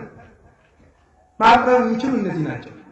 ስለዚህ ማቅረብ፣ ማጥመቅ፣ አጥምቁ የተባሉ ሐዋርያት ናቸው። ማንኛውም ክርስቲያን ማጥመቅ አይችልም። ይሄ ክህነት የለውም። እጅ ተጭኖበት በአንብሮተ እድ የተሾመ ሕጉን ያሟላ 4 ነገሮች አሉት ራሱ። መጀመሪያ የተማረ ንጽሕና ያለው የተፈተነ፣ ከዚያ የተሾመ፣ ከዚያ የተላከ 4ቱን ያሟላ ነው ቄስ የሚባለው። ይማራል ከምን? ከመምህራን እይኩን አብይ ቀሲሰ ዘያይመረ መጻሕፍት አምላካውያተ ወፈልፋለሰ አርባዕተ ወንጌላተ። አምላክ ወዶ ያጻፋቸውን ብሉይና ሐዲስን ያልተማረ ሰው ቄስ እንዳይሆን ይላል መጽሐፍ። ቅስና እንዳይሰጠው ብሉይና ሐዲስ ያልተማረ እንዳይሰጠው ተብሏል። አሁን የት እንደመነኮሱ ማናውቃቸው የት እንደተማሩ ማናውቃቸው መጥተው ቤተክርስቲያን ይነዱታል። ይነሱ እንደበለ የት ተማራችሁ? ገልጦልኝ እግዚአብሔር ገልጦልኝ እንደው ነው። ሐዋርያትን ታዲያ 3 ዓመት ለፍቶ ያስተማረ አይገልጥላቸው ብሎ ሐዋርያትም እኮ ተምረው ነው። ሐዋርያት ከክርስቶስ 3 ዓመት ተምረው ከሆነ የተሾሙ ምንም ሳትማር ለአንተ የሚገልጥልህ ለምንድን ነው? ነውር አይደለም እንዴ? ለቅዱስ ጳውሎስ ገልጦለት ያለ ማውቆ ሌባ ነበርክ እኮ አንተ ምንድነው? ከመቼ ዕለት ወዲህ ነው ደግሞ አንተ እንደዚህ የሆንከው? ደግሞ እንዳንለው እግዚአብሔር የኃጢአተኞች አምላክ ወንበዴዎችን ለቅዱስ ጳውሎስን የጠራ አምላክ እኔንም ጠራ ይላል። ወዴት ጠጋ ጠጋ? ቅዱስ ጳውሎስ እኮ 46 የብሉይ ኪዳን መጽሐፍ የተማረ ሊቅ፣ በተማረው ላይ ነው ሐዲስ የጨመረለት። ስለዚህ መማር አንዱ መስፈርት ነው። የተማረው ደግሞ ይመረጣል። ምንድን አኮ አንተሙ ዘሐረይኩሙኒ አላ አነ ሐረይኩክሙ ወእሪሰክሙ ከመ ትሁሩ ወፍሬ ትፍረዩ ወውቱ ፍሬክሙ ይነብር ለዓለም። ዮሐንስ ወንጌል ምዕራፍ 15 ላይ እናንተ አልመረጣችሁኝም እኔ መረጥኳችሁ እንጂ። ክህነት በእግዚአብሔር ምርጫ ነው እንጂ ሰው እኔ ካህን ልሁን ብሎ ካህን መሆን አይችልም። እግዚአብሔር ይመርጠዋል። እናንተን እልካችኋለሁ አለ እንድትሄዱ። አያችሁ፣ አስተማራቸው። ያስተማራቸውን መረጠና ምን አደረጋቸው? ሾማቸው። ሾመና ምናቸው አልምናላቸው ወእሪሰክሙ ከመ ትሁሩ አነጻቸው፣ ቀደሳቸው፣ አስተካከላቸው፣ እምነት መሰረተላቸው፣ ጥበብ አስታጠቃቸው፣ ኃይልን ሰጠና ከዚያ ላካቸው። አሁን አንድ ካህን ከየት ነው የተማረ? ማን ጳጳስ ነው የሾሙት? በምን ምክንያት ነው የተሾመው? ማን መርጦ ሾመው? ማን ላከው ተብሎ ሊነገር ይገባል። ማን ላከው ተብሎ። ስለዚህ ክርስቶስ መረጠ፣ አስተማረ፣ ሾመ፣ ላከ፣ አጥምቆ አለ። የማቴዎስ ወንጌል ምዕራፍ 28 ቁጥር 19 ላይ ዓለምን ሁሉ ሂዱና አስተምሩ አጥምቁ አለ። የማጥመቅ ስልጣን የሰጠው ለ12 ሐዋርያት ነው። ጌታችን እስከሚሰቀልና እስከሚነሳ ድረስ ለሕዝብ ሁሉ ተገልጦ ያስተምር ነበረ። ከትንሣኤ በኋላ የተገለጠ ግን ለሐዋርያት ብቻ ነው። ለምን? ለምስጢራተ ቤተክርስቲያንና ለሥርዓተ ቤተክርስቲያን በሚያስፈልግ ጉዳይ ላይ ነው ለእነሱ ጋር 40 ቀን እስከሚያደርግ ድረስ የቆየ። ስለዚህ እናንተ ዓለምን እንድታጠምቁ ስልጣን ሰጥቻችኋለሁ ያለ ቀድሞ አይደለም፣ ከተነሳ በኋላ። ለምን? ሁሉም ሰው እኔም የማጥመቅ ስልጣን ተሰጥቶኛል እንዳይል ለሐዋርያት ብቻ ነው ያላቸው። ኃጢአትን ይቅር በሉ የሚለውን ቃል ለሐዋርያት የነገራቸው ከተነሳ በኋላ። ለምን? ሁሉም ሰው እኔም ኃጢአትን ማስተስረይ ይችላለሁ እንዳይል። ስለዚህ ይሄ ክህነት የተሰጠው ለተመረጡ አባቶቻችን ነው። ሐዋርያት ነበር ያጠምቁ የነበሩት። የሐዋርያት ደቀ መዛሙርት ከሆኑ ደግሞ ሐዋርያት የሾሟቸው ነው ያጠምቁ የነበሩት። ከዚህ የተነሳ ነው። ከቃሉ ጋር ናችሁ? ከቃሉ ጋር ናችሁ? እግዚአብሔር ከሁላችን ጋር ይሁን። ጢሞቴዎስን ሹሜላችኋለሁ፣ ቲቶን ሹሜላችኋለሁ እያለን የሚላቸው ለምን ይመስላችኋል? እገሌን ሹሜላችኋለሁ የሚለው ለምንድን ነው? ሁሉም ክርስቲያን በራሱ ጸጋን ገንዘብ ማድረግ ስለማይችል ነው። እይክል ሰውነት ያጸጋ ለሊሁ ሰው ለገዛ ራሱ ጸጋን ገንዘብ ማድረግ አይችልም በካህናት። ሁለተኛው ክህነት የምን ክህነት ይባላል? ይሄ ማሰር፣ መፍታት፣ ፈቶ መቅበር፣ ክርስትና ማንሳት፣ ማጥመቅ፣ ማቅረብ፣ ማጋባት፣ መፈወስ እንደዚህ ያለው ክህነት ያላቸው በድንግልና ዲቁና ለተሰጣቸው ሰዎች፣ ለተማሩ፣ ለተመረጡ፣ ለተሾሙ እሱ ሐዋርያትን ሾመ። ሐዋርያት የሾሙትን ሥርዓተ ክህነት ይዞ ለመጣ ነው። ያ ቁልፍ የተሰጠው ሰው እሱ ይሄንን ያደርጋል። ከዚያ ምን ቀረ? የሕዝቡ ክህነት አለ። የእናንተ ክህነት ልንገራችሁ ይላል። የሕዝቡ ክህነት ምንድነው ሲባል ተክህን አገለገለ ነው። ካህን ምንድነው? አገልጋይ ነው። ካህን አገልጋይ ነው። አላችሁ የላችሁ? አላችሁ? እግዚአብሔር ከሁላችን ጋር ይሁን። ሕዝቡ ክህነት አለው። ሴቱም ወንዱም እኩል ክህነት አላችሁ። በዚህ ደስ ይበላችሁ። ያ ክህነት ምንድነው? ለማገልገል ነው። ለማገልገል ነው። ምንድነው የምናገለግለው? እግዚአብሔር ለማገልገል ሁሉም ሰው ካህን ነው። ካህን ማለት አገልጋይ የግዕዝ ቃል ነው። ካህን ማለት አገልጋይ ማለት ነው። ስለዚህ ይሄንን ተሸክሞ መምጣት ማገልገል ነው። የታመመ መጠየቅ ማገልገል ነው። የታሰረ ማስፈታት ማገልገል ነው። አረጋውያንን መጦር ማገልገል ነው። ማስቀደስ ማገልገል ነው። ለዚህ ሁሉም ሰው ካህን ነው ይላል። ሌላው ክርስቶስን መስዋዕት አድርጎ ለማቀበል ያኛው የሲመቱ ክህነት ወይም ደግሞ የአምልኮተ እዱ ክህነት ሲያስፈልግ ራስን ለመሰዋት ግን ሰው ለራሱ ካህን ነው ይላል። ማንን ለመሰዋት አልኳችሁ? ራስን ለመሰዋት ይላል። ይህንን የተረጎመው ቅዱስ ዮሐንስ አፈወርቅ ተግሳጽ ላይ ነው የተረጎመው። የቅዱስ ጳውሎስን ሮሜ 12 ምዕራፍ 12 ቁጥር 1 ላይ ወንድሞቻችሁ ሆይ ሰውነታችሁን ንጹሕና ነውር የሌለበት መስዋዕት አድርጋችሁ ለእግዚአብሔር ታቀርቡ ዘንድ ለምናችኋለሁ ይላል። ሰውነታችሁን ንጹሕ መስዋዕት አድርጋችሁ ታቀርቡ ዘንድ። ስለዚህ ሰው ራሱን ለማቅረብ ራሱን ለመሰዋት እንደውም ምን ይላል? እንደ ብሉይ ኪዳን ሰዓት ይረዝማል ጨርስ ሌላ ጉባኤ አለኝ። እንደውም እንሂድ የሚል መልእክት እየታየ ነው። ስለዚህ ምንድነው በብሉይ ኪዳን በግ ነበር መስዋዕት ወይፈን ነበርና ምን ይባላል? ድንጋዩ ይጸፈጸፋል። ከድንጋዩ ላይ ደግሞ ምን ይደረግበታል? እንጨት ይረበረባል። በጉ ይታረዳል። እዚያ ላይ ይደረጋል። ከዚያ ሊቀ ካህናቱ ያቀርባውና እሳት ከሰማይ ወርዶ ይበላዋል። በዚያ መስዋዕቱን ተቀበለው ይባላል። ስለዚህ ምን ይባላል? ዛሬ ግን ይላል እንደ ምድጃው እንደ ድንጋዩ ልብ ነው ይላል። እንደ ድንጋዩ ልብ ነው። ሰው ደግሞ ራሱ ሊቀ ካህናት ይሆናል። ለዚህ ራሱን መስዋዕት ለማቅረብ የሚያርደው በግና ሙክት ደግሞ ምንድነው ይላል? ምህረት ወሄሩና የዋሃት ወንጽህና ትዕግስት ወትህትና ናቸው ይላል ቅዱስ ዮሐንስ አፈወርቅ። 6ቱ ናቸው። እነዚህ ፍሪዳዎች ናቸው ይላል። ምህረት ርህራሄ 2፣ ከዚያስ ትዕግስት 3፣ ትህትና 4፣ የዋህነት 5፣ ንጽህና 6። እነዚህ ምንድናቸው ይላል? እንጨቶች ናቸው። ይቅርታ እንጨቶች ናቸው፣ መረብረቢያዎች ናቸው። ፍሪዳው ምንድነው? ጸሎትና አገልግሎት ነው። ስለዚህ ሰውነቱን ምድጃ አድርጎ እነዚህን ደግሞ እንጨት አድርጎ ፍቅርን እሳት አድርጎ ይላል። ፍቅርን እሳት አድርጎ ይሄንን የተቃጠለ መስዋዕት አድርጎ ለእግዚአብሔር መስዋዕት ያቀርባል። ስለዚህ ራሱን መስዋዕት አድርጎና ንጹህ ጸሎት ለእግዚአብሔር ለማቅረብ ማንኛውም ክርስቲያን ለራሱ ካህን ነው ይላል። ስርየተ ኃጢአት ለማግኘትና ጸጋ እግዚአብሔርን ለመቀበል ግን ከቅዱሳን ሐዋርያት ስልጣን ጋር መሳተፍ ይገባል ማለት ነው። ይህንን ክህነት ልናከብረው ይገባል ለማለት ነው። ክህነቱን ካከበርነው እግዚአብሔር ያከብረናል። በሌላ ጊዜ ከተገናኘ ክህነትን ማክበር ማለት ምን ማለት ነው የሚለውን እንነጋገራለን ማለት ነው። እና ንስሐ አባታችሁ የሚላችሁን ነገር በደንብ አድርጋችሁ ስሙ። ቀኖና ስትገቡ ንስሐ አባታችሁ ከሚሰጣችሁ በላይ አትጨምሩ። በጣም ነውር ነው። 10 ስግደት ካለ 10 ስግደት በቃ 15 አይቻልም፣ 11ም አይቻልም። ምክንያቱም ምን ማለት ነው? ከካህኑ ስልጣን በላይ ነኝ እኔ ማለት ነው። አንተ ለራስህ ቀኖና እየሰጠህ ነው ማለት ነው። አይቻልም፣ እንደሱ አይደረግም። ከዛም አታሳነሱ። ያዘዟችሁን ስሩ። ሊያለ ምንድነው ያለ ተመልከቱ። የሚሏችሁን ሁሉ አድርጉ ተብሎ ስለተነገረ የታዛችሁትን ስሩ።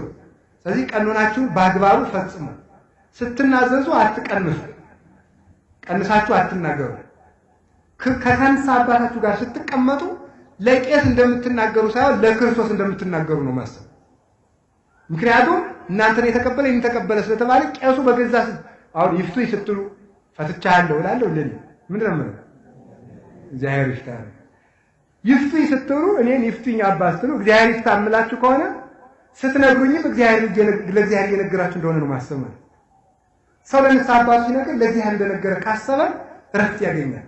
አንዳንድ ጊዜ ንስሐን ስነግራቸው አባቴ ቀላል ቀኖና የሰጡኝና ይቅርታ ማገኝ አይመስለኝም፣ እንደው በዚህ እኔ የሚበቃኝ አይመስለኝም ይላል ሰው ማለት ነው። ምን ጨነቃችሁ? ዝም ብላችሁ አንዲት ስግደት ስገድ ብሎ ከሰጠ ይቅርታ አግኝታችኋል። አንዳንዱ ይቅርታ ያገኘው ስላልመሰለኝ ብሎ ደግሞ ገዳም መልሶ ይናዘዛል። ውሃ ውስጥ የተጣለ ደብዳቤ መልሶ እንደማይነበብ ለካህን የተነገረ ኃጢአት መልሶ አያስጠይቅም። ለምን? የሰማው ማን ስለሆነ ነው? ክርስቶስ ስለሆነ ነው። ይቅርታ የሚሰጠው ማን ስለሆነ ነው? ክርስቶስ ስለሆነ ነው። ስለዚህ በክብር እንድትገለጡ ክህነትን አክብሩ። ካህናትን አትዳፈሩ። ካህናትን አትሳደቡ። እኔ እውነቴን ነው የምነግራችሁ። ኃጢአት እንኳን ሲሰሩ ብታዩ ተሰውራችሁ ይሉ። የካህን ኃጢአት በእናንተ ላይ አይተላለፍም። ኃጢአት እንደ በሌ ድሮ እንደሚባለው ተስቦ በሽታ የሚባል ነበር። ምንም ያህል የሚተላለፍ ነው። ካህኑ ኃጢአት ቢሆን የካህኑ ጸጋው እንጂ ኃጢአቱ ወደ እናንተ አይመጣም። ኃጢአተኛ አሁን ወንበዴዎች መጥተዋል። አሁን ምን እያሉ ያወናብሩ ቄሶቹ በደለኛ ስለሆኑ አሁን ቤተክርስቲያኒቱ እኮ ፈርሳለች የሚሉ ሰዎች አሉ ማለት ነው።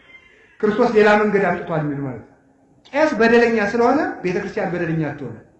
በገዛ ራሱ በደል ይፈረድበታል፣ ለሰው ግን ይቅርታን ያሰጣል። እንደምን ይሆናል ነው የሚለው መጽሐፍ የሚለው ፍትሐ ነገሥቱ የሚለው እንደ ወርቅ ማህተምና እንደ ጎማ ማህተም ነው ይላል። ከወርቅ ማህተም ላይ የንጉሱን ምስል ቀረጽንበት፣ ቀለም ነከርንበትና አተም ነው። የንጉሱ ምስል ከወረቀቱ ላይ ይወጣል አይወጣም? አይወጣም ማለት ነው። ይወጣል መልሱ እንጂ ይወጣል። የጎማ ማህተም ቀረጽን፣ ከጎማ ማህተሙ ላይ የንጉሱን ምስል ቀረጽንበት፣ ቀለም ነከርነውና ወረቀቱ ላይ አተም ነው። ይወጣል አይወጣም? ይወጣል። ሁለቱ ግን እሳት ሲመጣ ይለያሉ። የወርቅ ማህተም የተባለ ንጹህ ካህን፣ የጎማ ማህተም የተባለ ኃጢአተኛ ካህን። ሁለቱም ማህተሙን ያወጣሉ ማለት ሁለቱም ለሰው የክርስቶስን ጸጋ ይሰጣሉ። እሳት ሲመጣ ግን ይለያል ማለት ፕላስቲኩ ምን ይሆናል?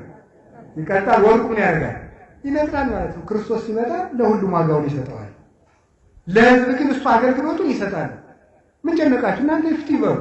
የሚፈታችሁ ክርስቶስ። የምትቆርቡ የቄስ መንክርን ወይም የቄስ ገብረ ኪዳን ወይም የአባ ገብረ ኪዳን አይደለም። የአምላክን ሥጋ እኮ የምትቆርቡት። የሚወዳችሁ ክርስቶስ፣ የሚያጸድቃችሁ ክርስቶስ፣ የሚያወርሳችሁ ክርስቶስ። ከቄሱ ጋር ምን ቸገራችሁ? ስለዚህ እኔ የምነግራችሁ ክህነትን አክብሩ። ክህነትን እንድናከብር እግዚአብሔር ይርዳል። አሁን ቄስ አሁን ለምሳሌ ስትሳለሙ ብዙዎቻችሁ የምትሳለሙ እኮ አንዳንድ ሰው አለ። ለምሳሌ እኔ በዚህ ሳልፍ ለምሳሌ እኔን አድርጋችሁ እያታውቁ ምሳሌ ነው። እሺ ካየሁት ይሳለማል፣ ካላየሁት ተመስገን አላየኝ ማለት ነው።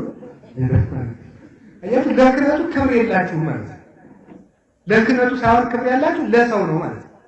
ስለዚህ ብትሳለሙም አትጠቀሙ ማለት ነው። ካልተሳለሙ ይከፋቸው መስል ለሳለም እንጂ ብሎች እንደዚህ ብሎ በእግዚአብሔር ይቀልዳል እንዴ? ነው እኮ ነው። ክህነቱን ድሮ እኮ ካህን ብርቅ ነበር ማለት ደፍረን ነው ዲያብሎስን የደፈረ ጳጳሳትን መድፈር ሞልቶ ቁጭ አድርጎ መሳደብ። ጳጳስን ማየት ድሮ ክርስቶስን ማየት ነበር በእውነት ማለት ነው። አሁን ግን መሳደብ እንደ ትልቅ ጀግንነት እየተወሰደ ነው። እና ክህነትን አክብሩ። ማንኛውም ካህን ቢሆን ክርስቶስን እንዳገኛችሁት እየቆጠራችሁ ሂዱ። እምነታችሁ ስርየትን ይሰጣችኋል። እናንተን የሰረቃችሁ ቄስ እንኳን ቢሆን ዝም ብላችሁ ተሳለሙት ነው የሚለው። ያ ማለት ግን ቤተክርስቲያን ስትዘረፍ ዝም ብላችሁ የሌባ ተባባሪ ሆኖ አላልኩም። ግን ማለት መፈልጌ ነው በካህን ኃጢአት ህዝብ አይጎዳም። ሰው የዘራውን ነው የሚያጭደው። እስኪ በሉ ወኩሉ ጾሮ ይጸውር በሉ ሲግዝም በሉ አንዳንድ ቀን ወኩሉ በሉ ጾሮ ይጸውር ድገሙ። ይሄንን ሳይረሳ ዛሬ ወር ላገኘው ሰው ሸልማለሁ። ወኩሉ በሉ ጾሮ ይጸውር ድገሙ። ወኩሉ ጾሮ እንደገና ሶስተኛ ወኩሉ ምን ማለት ነው? ገላትያ ምዕራፍ 6 ላይ ነው ያለው። ሰው ሁሉ የየራሱን ሸክም ይሸከማል ማለት ነው። ሰው ሁሉ ወልኪ የየራሱን ሸክም። ስለዚህ ቄሱ ኃጢአት ከሰራ ኃጢአቱ የማን ሸክም ነው? የራሱ። የሱ ሸክም ለኛ አይተላለፍብንም። ለኛ የእግዚአብሔር ቸርነት ይሰጣል። ራሱ የራሱን ሸክም ይሸከማል። ግን ደግሞ ለኛም ጸልዩልን፣ እግዚአብሔር በይቅርታው በቸርነቱ ያስበን።